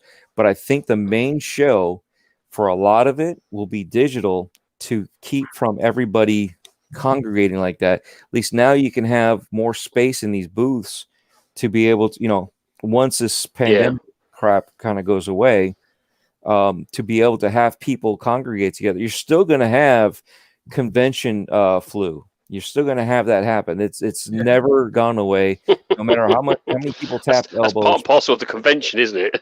What you're going to get. It was like fun speculation saying in chat that like the presentation was tighter. It obviously helped without having to have people walk on and off stage constantly. Yeah. And look at Devolver, right? Oh, perfect starter. They did it perfectly, right? And that's, you know, and then you got the other guy, I forgot who it was, where his neighbor, this is my neighbor, she's outside. You know, it's like she's standing there through the window, and I'm like, oh, that was funny. So cringy. That was really funny. It's funny, but it's cringy at the same time. It's like, why did she have to be out there? You know what I mean? She's out there in the cold. That's not, I mean, it's funny, but it's not really that funny at the same time. You know, she probably is like, you're freezing her butt off, you know, and then you had the other ones sitting in a bed together wearing masks. So it's like, okay, well. With one on the phone. Yeah, with one on the phone. Do you know that she was on the phone? She said she was streaming into that area that was streaming into the show. I thought that was very cringy, and it looked quite pathetic actually. That did, but you know, you that's what I want to do. You see what I'm getting at, you know, and then they're all sitting in their office going, you know, lean back. Oh yeah, thanks. You know, there's a crowd of honor, but they're leaning back like, you know, hey, you know, balls hanging out and everything. It's like, what the hell? Yeah, I know what you mean. It didn't feel like it was. Well, they've obviously gone down we're just like you. We're just a nobody. Don't worry about it. We're nobody, just like me, and I won something. I'd be jumping up and down.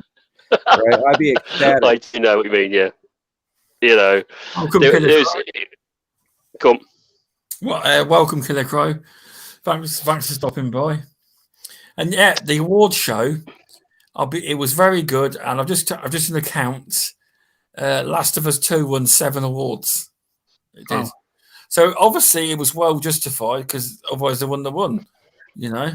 I haven't played the game. It looks good, but there must be a reason it's won a lot of awards. You know. Well, did you? Player's choice versus critic's choice. The problem is, the problem is if you have player. This is the problem.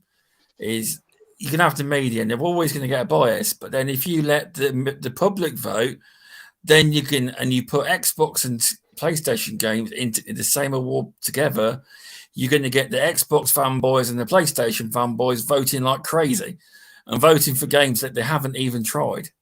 But this is where you can go by cost or numbers sold, couldn't you? Well, yeah, exactly. But then again, you don't know how many people have bought it and then returned it, which a lot of at the time there was a lot of people reporting they were returning. Here's an interesting thing. I had one conversation with VJ one day, and he told me something about with physical media called impressions. Now the impressions outweigh what the actual game of the sales. So say there's a game that's 10 million.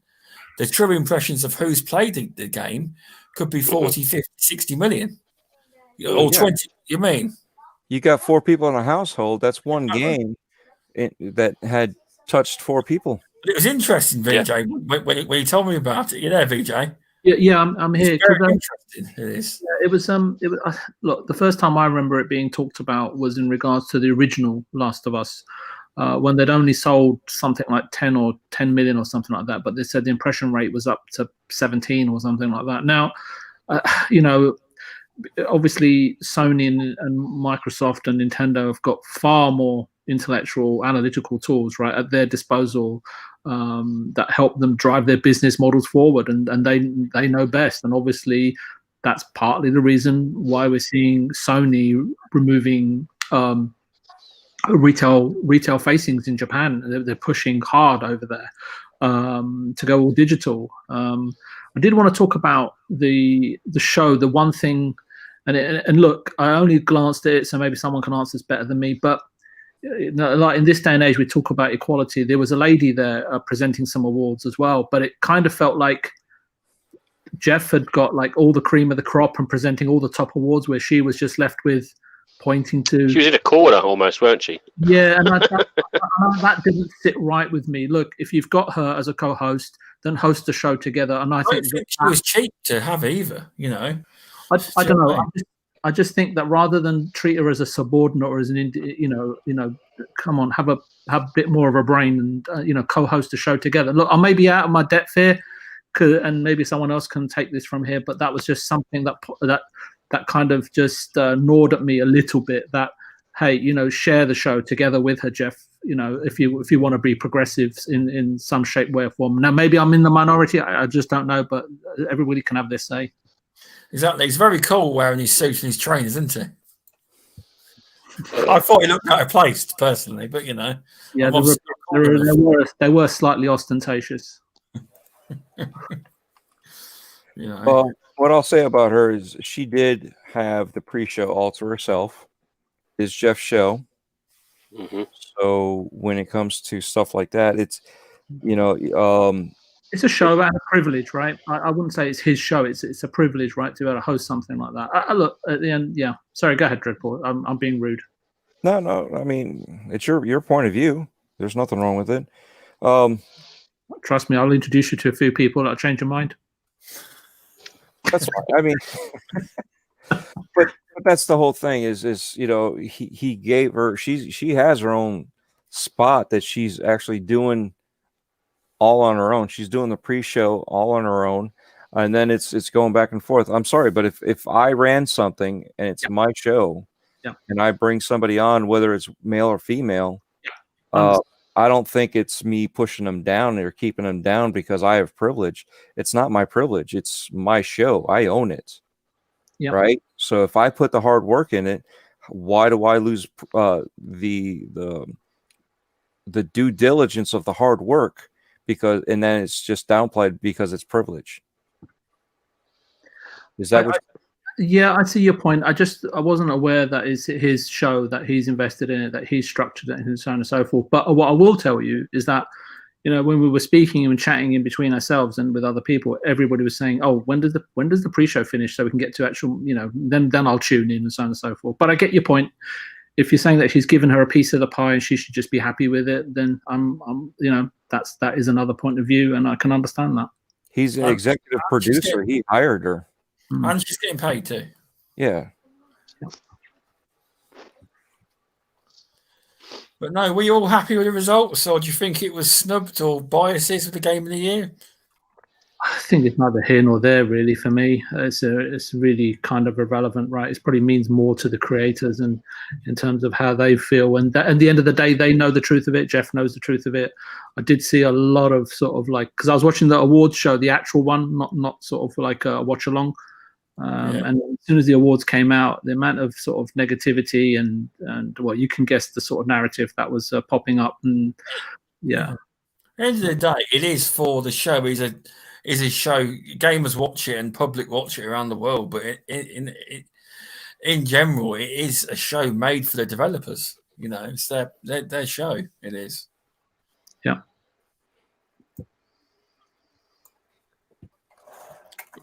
What's your thoughts? It's all gone quiet. Come on, we can't have quietness. This is a show that just talks about. I'm trying not to run the show. I give everybody a chance to. Is there any games that do you think that was? Do you think all the actual ones who won were the correct the correct games in turn, because there was quite a few there. I was so surprised that didn't pick anything up. Well, I'm always going to say that Jedi Fallen Order got snubbed, even though they were in there for 2 things. But that's my opinion, whether I'm right or wrong. Overall, I thought the games, although I haven't played all the games, actually bloody none of them, but was Raji in there and Ancient Epic? Yeah, he was in. Yeah. Well, I was surprised that it didn't win. No. But overall, it seemed like it done its job in the Game Awards. And the thing that Jeff Keighley does get slagged off about as his bias, but the one thing no one can knock him for is he does put a spotlight on the gaming world. It's a global thing. Trend on Twitter, Facebook, etc. It puts an eye on the gaming industry. I don't think. I don't. To be honest, Jeff Keighley, it could be anyone. Gaming isn't a niche thing anymore. It is. I agree. Yeah, but he is the guy. Jessica Chobot used to do a few things. You could put her on there, and I still think it would get just as many views. To be honest with you. Yeah. I think it's a beast of its own now. I think we've got to the point where, it's not like when back in the old day, gaming was seen as a nerd kind of spotty thing to do that you'd sneer at. Your parents were looking, God, this kid's sitting in his room all day doing nothing. Now it is a $1 billion industry that is only going to get bigger and bigger and bigger, and I would say probably going to end up, if it isn't already, rivaling the film industry in terms of funds, advertisement, and I suspect, I think to be honest with you, as long as you have a good personality hosting it, or even multiple good personalities hosting it, I think. You mean like Bob Geldof? Will always. You mean like Bob Geldof? Maybe the 2 Ronnie. Oh God, no. But I think it's one of those things. I think, to be honest with you, the show has definitely got better, without a doubt. I think most people were happier with what was shown, the premieres that were shown, the way they basically announced the winners. I think I agree with Dreadpool. The celebrities and the developers kind of didn't look like they were dressing up. It was literally like we just caught them. Well, I actually laughed at one point. We had the No Man's Sky. He won the best ongoing game award, and just as they flicked over to him, he was in the middle of drinking. Drinking something, and it was like, okay. So sorry, just brought a big point up here, and I didn't because I don't know much about Among Us, and he said that Among Us was nominated several times, and it was released a few years ago, and that's going against the new games. So it just depends on what they want to put in there. Because Jeff's always said it has to be within the year, so that begs the question: if that's a few years old, that's bang out of order. The way it is, why has that been put in there if that's a few years old? Popularity. Yeah, that's not right. Fortnite. So did they update the game? In that case, Jedi should have been in there. Perhaps a wild card. Maybe, I don't know. And that's why they need to go January 1st to December 31st. There is none of this stuff because right now they've been going back and forth on the dates within the week or two. And it's like, you shift it 1 week, you shift it back another week for whatever reason. They haven't been able to lock it down. January 1st to December 31st, hold the show off until January or February. Be done with it there. Mm-hmm.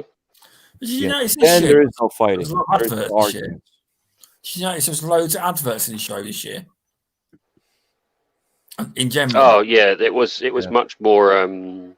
I would say almost like terrestrial TV, like in terms of adverts. He's making that bang. He's making that money. Well, yeah, at the end of the day, they're going to try and use this as does anyone know the numbers of how many people tuned in for this show? It was about because It was about 500,000 when I was on YouTube. So I don't. That's only the live one that I was watching. You know, the proper stream, the official stream, so to speak. Yeah, did they go around? Did they go around like Keeley? Does he go around and count every like IGN, GameSpot, all them streams and combine them for who watched? Do you think? I wouldn't doubt it. I would. Yeah, that's probably it. If you're talking about total people watching, you got to count. YouTube does it for him. Unless YouTube actually gives him the figure, this is how many people watched it over these channels. That's probably where he gets his numbers from, YouTube directly. Well, he can't get the numbers from other people's channels unless he's going there right then and there at the end of the stream to say, hey, this is how many people watch this show live here. This is how many people watch the show live here. On his own channel, he can see live viewers versus after the fact, so he can actually separate it there. But if he hesitates too long, those numbers just keep adding up, because if people the next day, because granted, not everybody's awake for this, so there's people in the world that can't stay up that late, and they're like, screw it, I'll watch it in the morning when I wake up. They're going to watch something like IGN or GameSpot or whatever. You know what I mean? They're going to be watching those, and those numbers are going to keep adding up as they go if they don't watch the original stream. Yeah, that's very true. So it makes sense. For my channel, I'd love it. I think it's. I'll get paid then. Yeah. In Savoy. In Savoy's only, unfortunately. Did someone say Savoy? Exactly. See, we knew he'd give up saying. So, do you think then this is the format that is going to be utilised going forward? I see it happening. So, yeah, I do. I don't think you have people. I think that's it now. He's got a format. It works. Why go back to the old formula? This saves him money. The production's tighter. He's nailed it, I think. Going forward, this will be the format for the Game Awards. I see it, like I said before, I see it the format for E3 where he could present this to Microsoft, to Sony, to Nintendo, to all the other publishers on PC, right?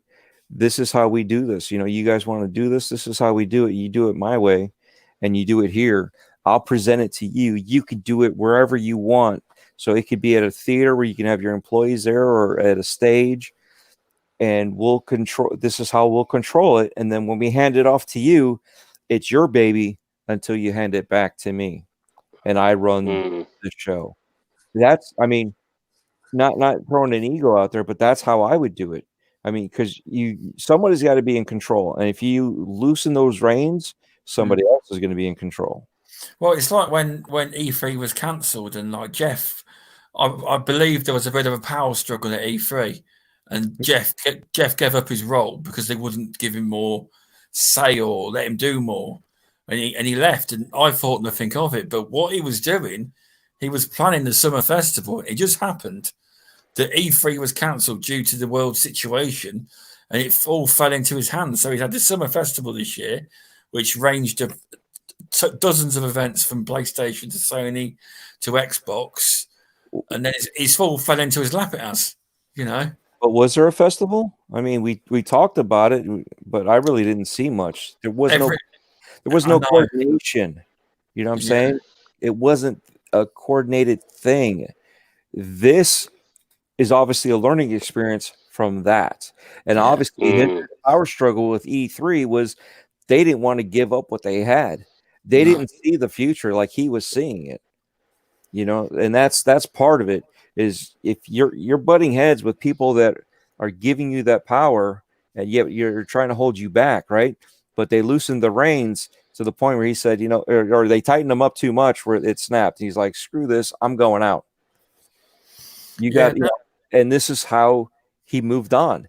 Did E3 move on? No. And I see that this being the new E3 is this format there. And like I said before, I see each of the companies doing their own thing at E3 where, Microsoft has their own studio or their own theater, and they could go back to E3, but they may not be doing those presentations with a mass amount of people in there. No one's going to go nut the butt in line and go into a theater where everybody's going to get sick when we already know that convention flu is a real thing. That's a lot of cardboard. It is, because obviously you may not think it, but even Xbox and a lot of the developers, they might actually think, doing a stream, it's more cost effective. I know it's all pre-produced, it's all pre-scripted, but it works, Well, the question then becomes, if this becomes the new standard, how do you keep it fresh and entertaining and stop it from becoming stale? Because we've seen it now, we like it, it's fine, enjoyable, but say 5 years down the line, it's the same thing again and again. It's going, unless you're going to have to try and keep something there, something unique on a regular basis to try and keep us entertained. Because with E3, they always used to try and do something slightly different. Well, actually, I don't think they did. I think E3, it was normally left down to the developers or the Microsoft or Sony to do something different, and it was just a venue, wasn't it? Really. But how do you do it with this then? How do you keep it from going stale? Not sure, really. The obvious thing, Sanity, is obviously you'll have different products and different games, right? As 5 years down, I would hope so anyway. And secondly, look, I'm not a Fortnite player, but like the way Fortnite is introducing new characters and so on and so forth all the time to keep it fresh, I guess they'll just bring in a selection of different celebrities. I think those two components will help, and it'll just depend on the Jeff Keighley's choice of trainers. And Sidney Goodman's been doing this for a while with them, so I don't see that changing. Why change something that works? Improve what doesn't work, and just like VJ said, there's going to be a variety there just because of the nature of it. You're going to it's new games every year. We got new games, so we'll also have celebrities or speakers, presenters that will be validated through the industry that you could use. So each time, it doesn't always have to be the same guy, but you could always use the same guy. I mean, the guy from what's that one we were just talking about? The guy in the Devolve Digital. No. Actually, in my opinion, they do the best digital events. Oh, they do high quality shows. They do, and they're often quite funny. But I've never found so far one yet that I haven't liked, I must admit.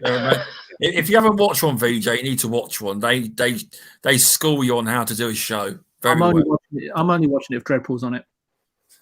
I'll be honest, don't worry. I'm working on it. Working to get on there and see if I can get guest appearance over there. So no, but they do amazing jobs. The motion capture shoot, right? That guy, because last time he was on there, he cussed on there. He's like "fucking this" or whatever, right?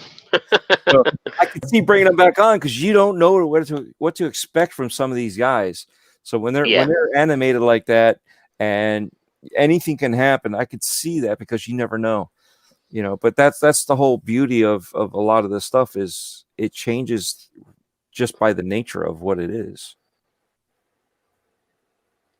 I just hope it's one of those things. Has kind of the pandemic elevated the acceleration of digital conferences? And I think it has, and I think it is. I think it's. You rightly said the standard conventions. I don't think will ever die out because, just like you, Dreadpool, I want to get to E3. I want to jump onto a queue and play a brand new game that I haven't been able to play yet. Put it in your hands is so much different than watching it on the screen.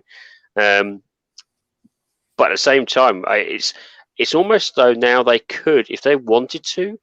You could have something every couple of months and keep the year fully functioning in terms of entertainment and news and right. And that's what I was pointing out to you earlier this morning on Breakfast with Boom was this is something that Microsoft they need to look at this and realize that, having some celebrity or somebody driving a race car, and then they're flinging pudding at them to simulate mud does not work. You know what I mean?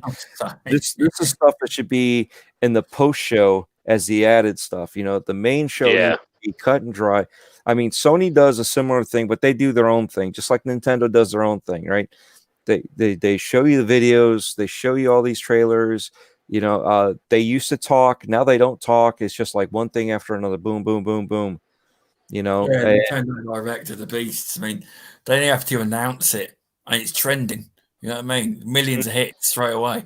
But it is Nintendo. So and that's where King told me, me, but everybody was, Microsoft's more about the personalities, because when there's a person there, you get to know the person, right? You feel comfortable with the person, and that's that. They're approachable, and I agree with that too. But they need to keep that part of it, but learn how to move on from the stupid, silly stuff that most of the people don't even care about. They always get criticized for that, so they need to learn from this. I mean, this is a learning simulation for everybody. If we were to do something like this on our own, wouldn't it be good to look at this and be like, all right, no pudding flinging, no, you know what I mean? None of this stuff, right? As a content creator, your very first videos, your very first podcast, your very first, creations, you look back at them now, you go, oh my God, what was I thinking? And it's just, that's part and parcel of the evolution of creation. But if they don't look at it that way, it's only going to come back to bite them in the arse. Yeah, and that's the thing. They're trying to improve, but whoever's doing it is not improving enough. They're not learning their lessons. They're trying to force something, and that's the problem. This one here, I do think some of the PR there I don't know, their PR has never been brilliant. It's like sometimes they do a really good show and then it just dies. You're like, are they switching PR? It feels like they're almost spitballing, throwing stuff out a window and seeing what will stick. It seems like there's a corporate entity there that still has a factor in it, and that's part of the thing is when you're doing something and you don't have to worry about the repercussions because you have to be politically correct. Look at Living Color. It was so off the wall, funny comedy, and you couldn't do that today. You look at Saturday Night Live, you look at where they're at today, where they were 20, 30 years ago. They were so out there. Now it's just a staple.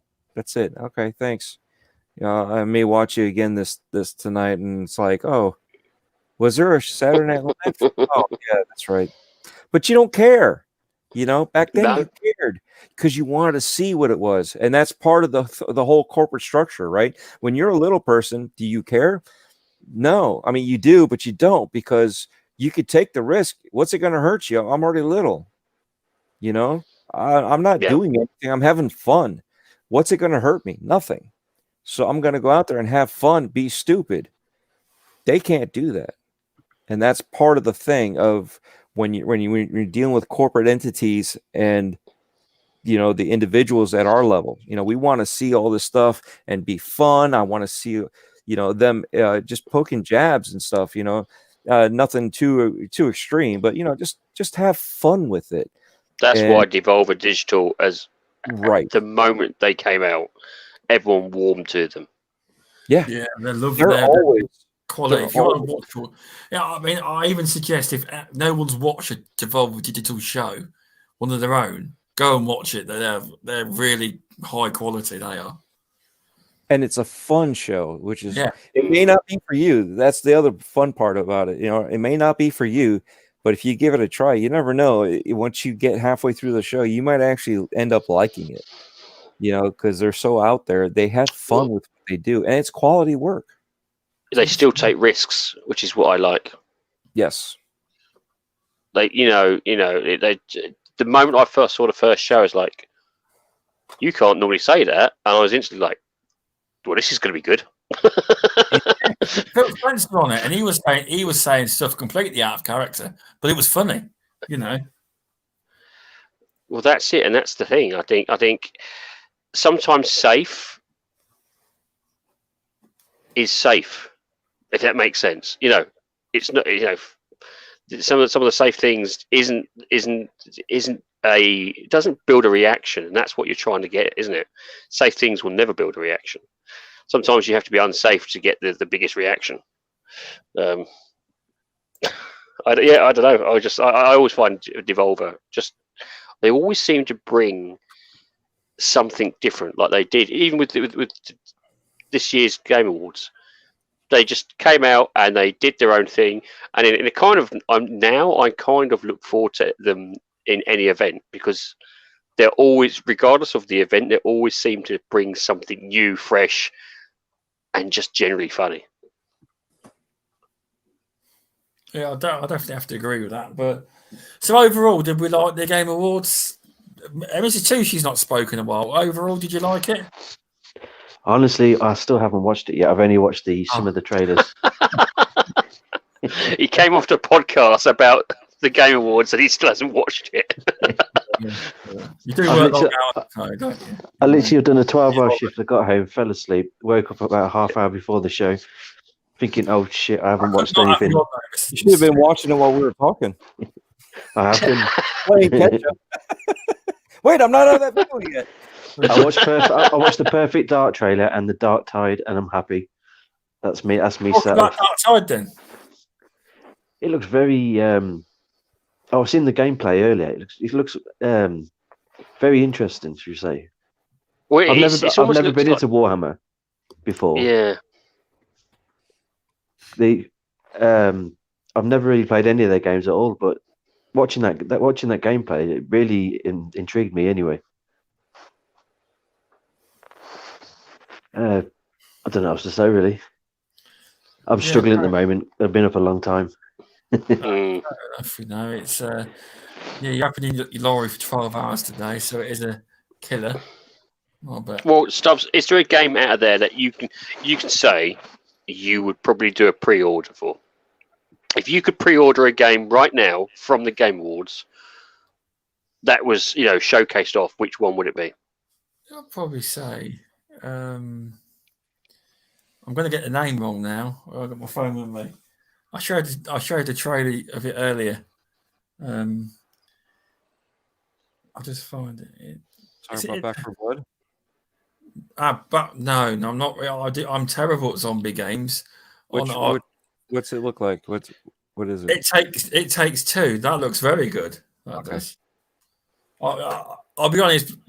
That Blood game does look good, but I'd be terrible at it, to be honest. I mean, I've always been terrible. It's like Call of Duty Zombies. I've always been bloody terrible at them.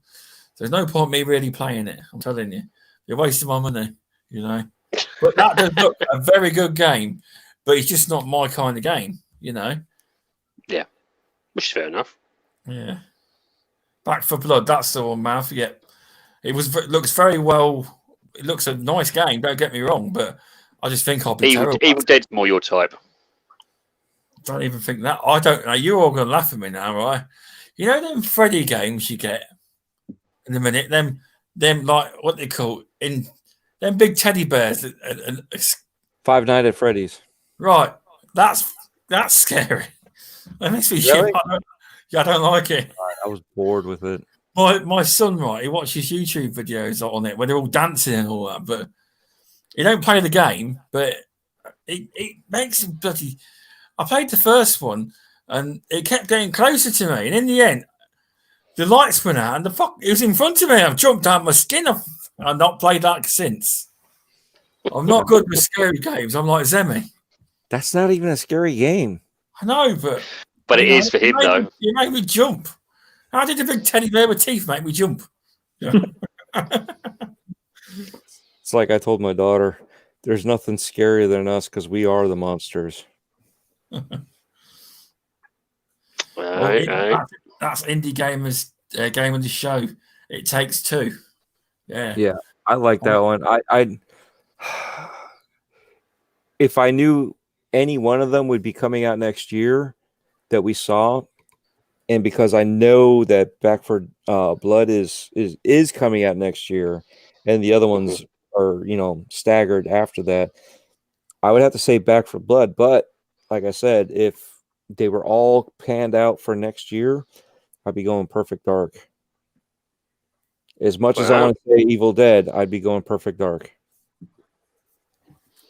You're an Evil Dead fan as well, then? I call it Dreadites. What do you think? That would make sense. I keep forgetting about that. I must admit. I feel like a right idiot now. I know that from somewhere, and I'm thinking, where do I know it from? Sorry, I didn't mean to. No, I just feel like a right idiot. No, because it's just one of those things. It's like I know it from somewhere. I've heard it, and it's one of those things in the back of my brain. I've always meant to ask, well, where does it come from? And it's like, Jesus Christ, of course. It's like, for bloody hell. So I've watched the series. I've watched almost every film of Evil Dead film. I've even played some of the Evil Dead games. So you know all the 4 characters? In terms of what are you talking about? The no. Who's the Knight one? Is he? Because that was confused me. Definitely Ash. Definitely. I'm trying to think of the Knight guy, and I can't really think of. For love nor money, I can't think of who he was in. Was he in the second one? No, he was the third one. Army of Darkness is the third Evil Dead. Sorry, the Army of Darkness. Sorry, yes. So who was he then? He's the one knight that that he goes up against, and the guy like pushes. I can't remember his name, but I know the character. He's a prominent actor in that movie. He's one of the guys, Sir Geralt, or not Geralt, but Hendrik. Oh, I'm trying to, because I haven't seen it for ages. Army of Darkness is one of is a great film. Yeah, it's awesome. So you got the girl, which I forgot her name already, Kelly or something. She's from the series. She's from the series. You got the knight from Army of Darkness. Ash is from Evil Dead 2, and that is Scotty from the original Evil Dead. Ah, of course, yes. I know nothing about Evil Dead. So, but yeah. Remember? Yeah, no, I must admit, I am surprised though they've done it as a 4-player almost.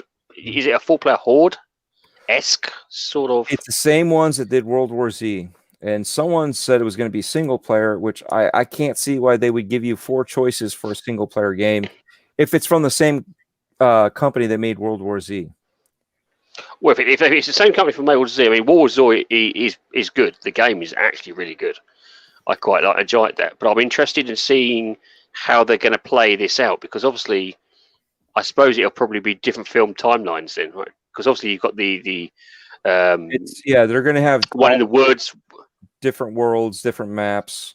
So you'll have the cabin, you'll have the medieval, you'll have modern day, and they'll have different matches. The windmill. It looks good. Obviously, it's been voiced by our favourite actor. I think actually all of them are voicing it, isn't it? Am I correct in saying that? I don't know if they're all being voiced by them. I didn't look that far into it. I think as far as I'm aware of, the Bruce Campbell, and I can't think of her name now. She's the one who's actually in the series. She's actually voicing it, but I don't know if the other 2 are. I doubt Scott is voicing himself, or the actor that voiced Scott is. Because that's another thing. Is like, how do you keep that fresh? That's my only worry, because it's a horde. It's a horde game, and I love Evil Dead. Don't get me wrong, but it's a horde game. So each character's going to have different attributes. There's so much questions left unanswered. I'm intrigued for it, but because I tried to find it on Twitter as well. That's another thing I did. All the games that we spoke to tonight, I am following just in case, so I can actually spot out, and keep an eye on their development. And I couldn't find the Evil Dead the game, someone has that title. I think that's just a random person who's got it, but I couldn't find any information on the Evil Dead the game. Maybe it's in the website, or maybe someone will know where that is. 2020 game, because there is an Evil Dead. There's a recent Evil Dead trailer on the Xbox channel on YouTube. There is.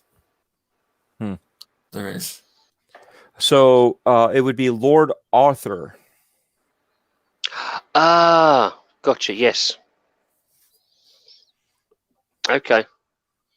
That reminds me. Yeah. Because I was like, I recognised him, but I just couldn't think of where who he was. Yeah, Army of Darkness. So that'll be interesting, is whether or not then they can add in more characters as time goes on from the films and from the series. I want to see them add that little short knight that was like pissed off at his squire, and he turns around. You want some of me? You? oh god! Because you have also the little you can have Ash clones, Ash's dad, Evil Ash.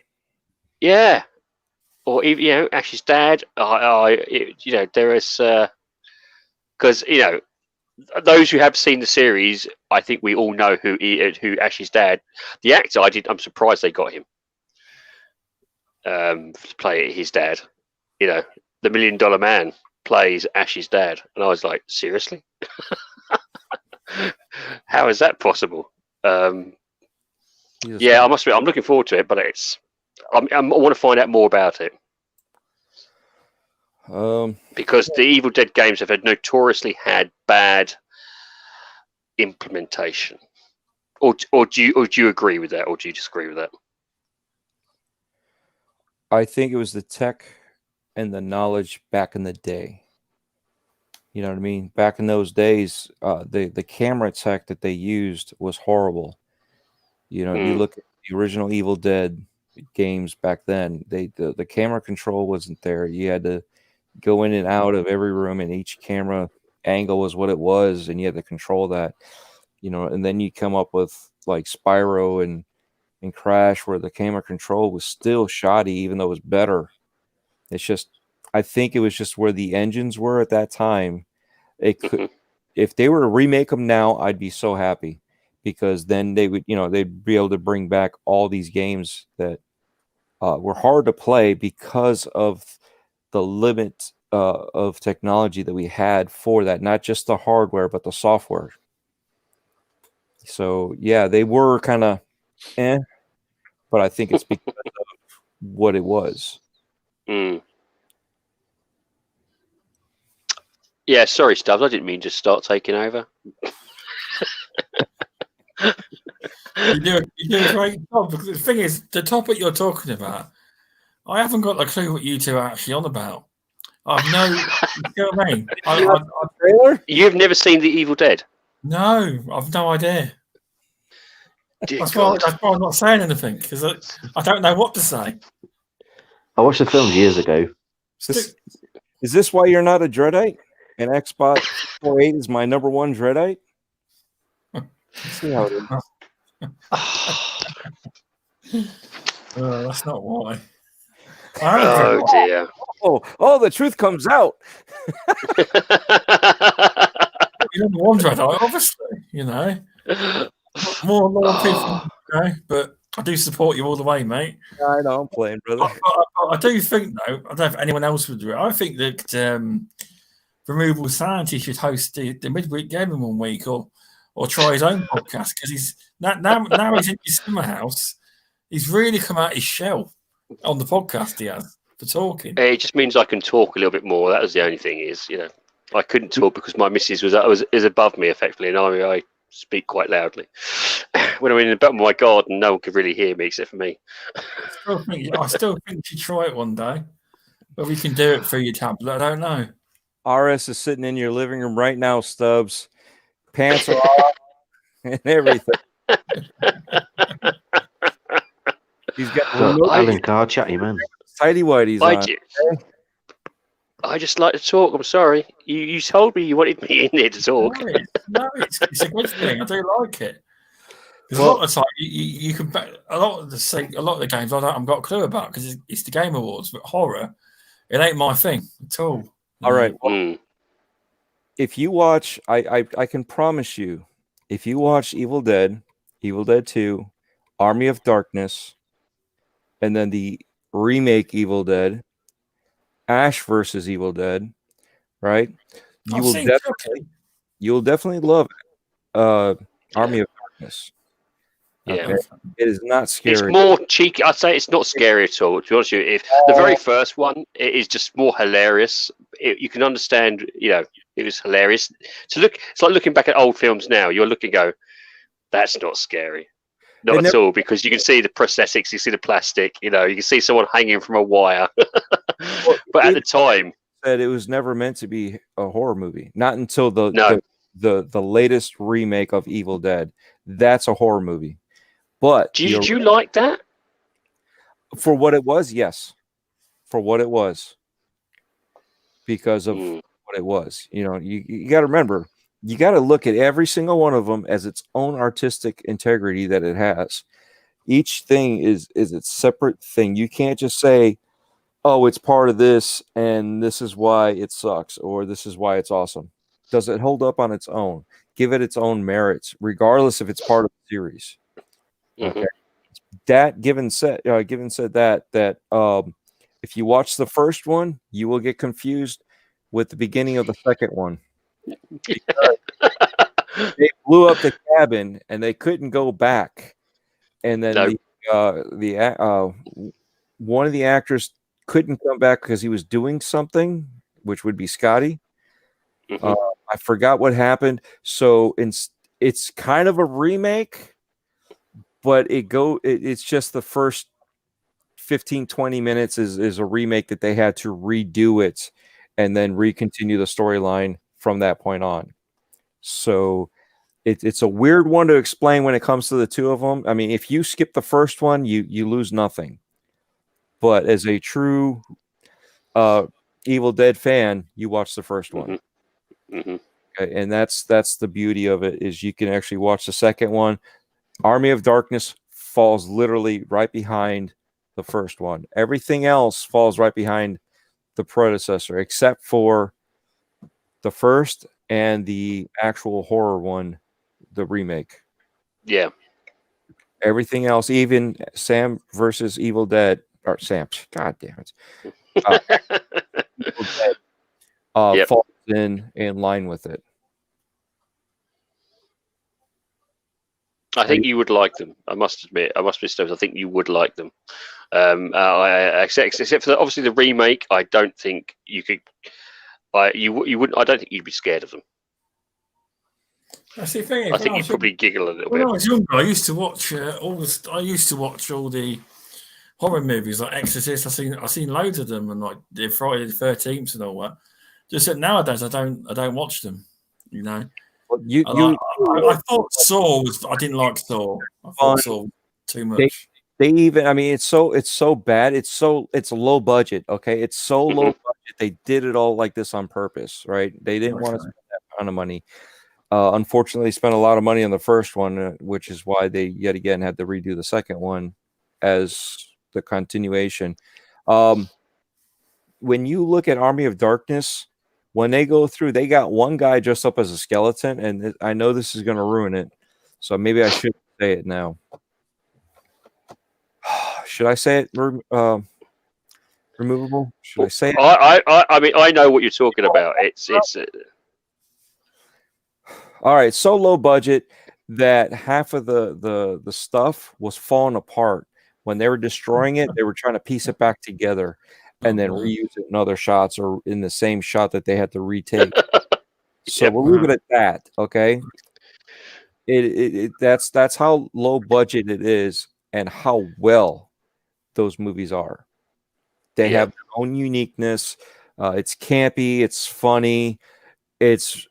Some of it is meant to be scary, but not where you're going to piss yourself. It's meant to put suspense in that type of scariness. And that was a perfect example is the second one where the grandma is floating in the air, and you can tell she's on a wire. And as she spins round, you can see the prosthetics or the rubber outfit she's wearing because you see her underneath it. So, I honestly, I don't think you'll find it horrific. His what the not reference, what the heck? His inspiration, yes. right? Sam Emery's inspiration were the Three Stooges. Oh, And now picture that with some horror-esque stuff that goes on.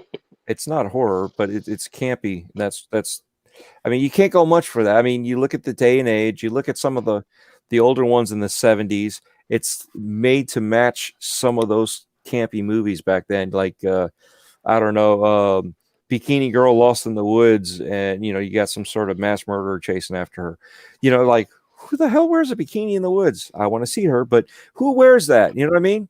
Mm-hmm. And it's campy like that, like the 70s, and it's got that Three Stooges vibe. It's funny. You got to watch it. And I know we're supposed to be talking about video games, but this is your homework, so you can understand where this video game came from and what it's about. Okay. Yep. Okay. And you will be tested on the next time. Yeah, it's been a great show. Yes. Thank you for hosting for the past half an hour, Removable Sanity. Apologies to all. I hope I didn't bore anybody. Well, people in the chat, they were loving it by the looks of it. They were. But yeah, thanks for stopping by, everyone. Misuku, sorry. Animated Evil, Shizno, Indie Gamer, Mav, Mr. Tushy, and Tushy as well. And Touche. I saw Touche pop up. Touche. Who else we got? There's been loads of people come by. Dreadpool, yep, Dreadpool's on the show. I do this all the time when I'm reading chat. So I can't get that far. Anyway. Yeah, I got Mav and Speculation. Yeah, thanks for coming on, everyone. Do you want to tell people where they can find you, Dreadpool? I've linked his amazing links in the description as well, but I'm sure your Dread will tell you where to find him. All right. In case UK Dazarus listens to this, I will tell it in my soothing voice so he can sleep to the end of the show. Thank you all for everybody that showed up. Twitter is Dreadpool. The O's are actually zeros. YouTube, Gamertag, and Stadia. Dreadpool, all letters, all caps. Gaming Beyond the Box every Wednesday night at 8 p.m. Eastern. Breakfast with Boom Friday mornings at 10 a.m. And then I also do the Four Guys with Quarters interviews with Italian clowns, and then my very own Breaking Bread with Dread on anchor.fm/Dreadpool. All letters, all caps on that one too. DMs are always open. Thank you again for having me on, and thank you to everybody that showed up in the chat, including the number one Dreadite Xbot 448 Battletoads. Thanks for coming on, Dread. It's always a pleasure. It is. We'd have to have you back on again sometime in the future. Definitely. Well, and thank you, Removable, for doing such a good host, being such a good host and co-host. I think again, it's brilliant to have such a fantastic and variety collection of hosts, and it's great to have Dreadpool on. I mean, me and Dread, I could spend hours talking Dread, regardless of what it is, regardless of what topic it is. I think I could spend hours with him. So it's just great to have him chatting again. And I really do hope we do get him on again, because I just enjoy talking to him regardless. High five. You always have a say in the guests, so people don't know that. They have a say in the topics. Obviously, tonight's show is not a normal show, just free flow on the Game Awards. But normally, I do always ask VJ, Mr. Tucci, any ideas on topics, anything you want to talk about, and usually Removable and VJ and everyone always puts a topic in there. So that's why I call them co-hosts rather than panel members. I do. But do you want to tell people where they can find them, Mr. Removable Sanity? Yeah, you can find me on YouTube's Minds Xbox itself, or Twitter under Removable Sanity. Always a pleasure, Removable. Thank you very VJ, much. thanks for coming on, mate. Tell people where they can find you.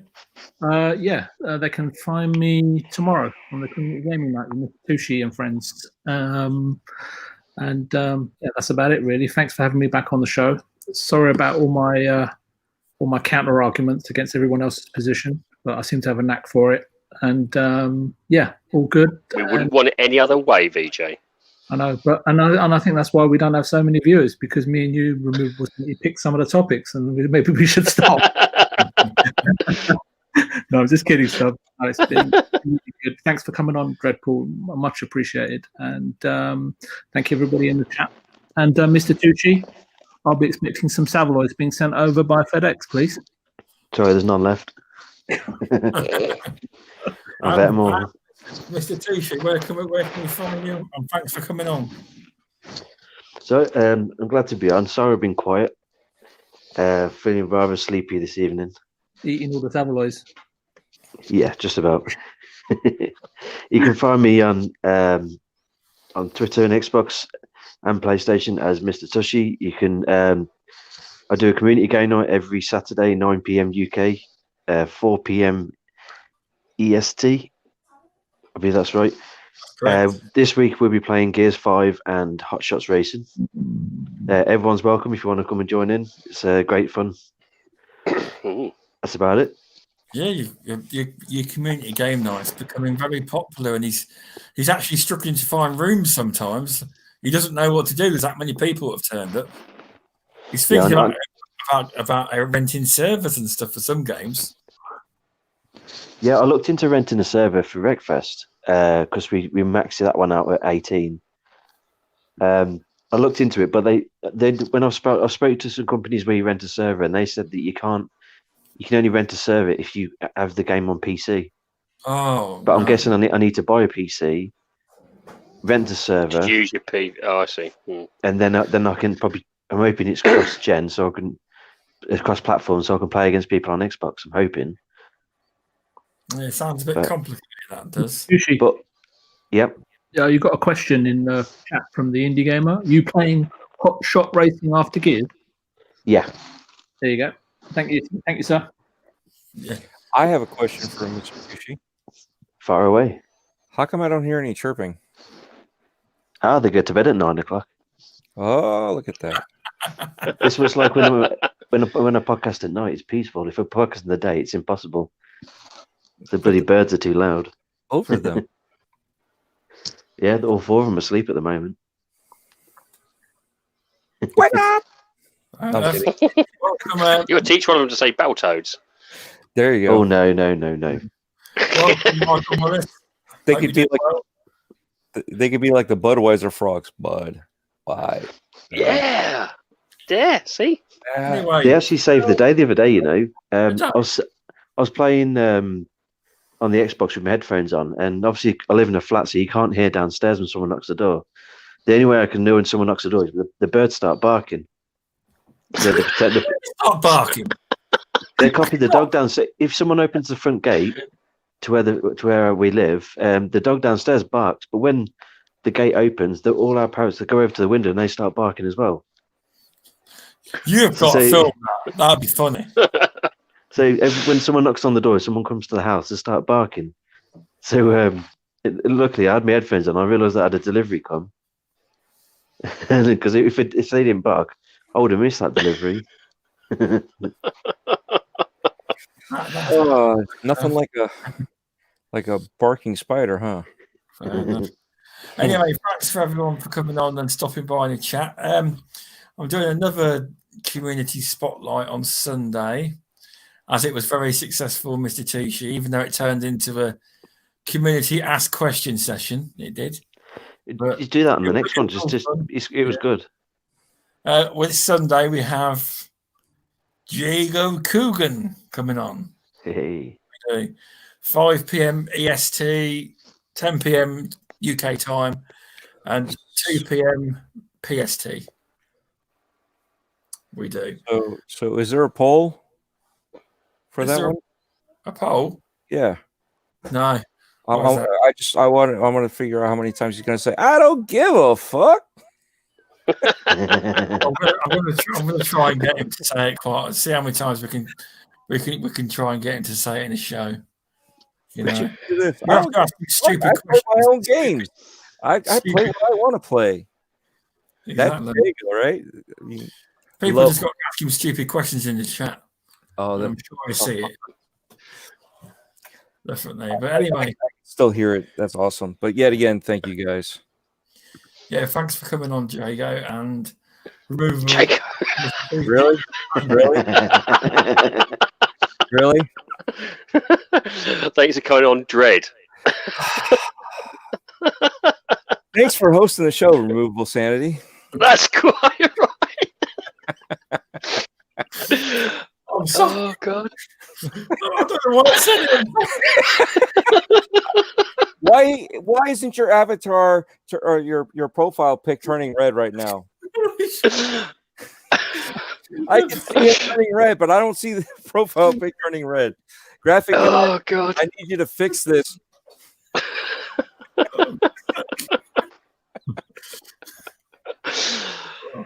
Oh, well, that's one way of going out. I'll tell you that. Thanks for coming by, Dreadpool. Are you sure? Are you sure? I don't care. What do you? You're too good. You're too good. That's what it is, Dred. You're too good as a Jago impression. That's what it is. Yeah. Anyway, thanks for coming on, Dreadpool. I just get home and I drink my natties. Okay. Yeah. Play on my 1-Up machine. Jago, I love you, man. You're awesome. Have fun Sunday. I'll see you guys there. Right. Anyway, thanks for coming on, Dreadpool, and Mr. Tushi, Removal Sanity, and VJ, and thanks for stopping by, everyone. Thanks. I'm glad you all got a good No laugh. worries. I literally was going red in the face through laughing. So Yeah, Jago Pool out.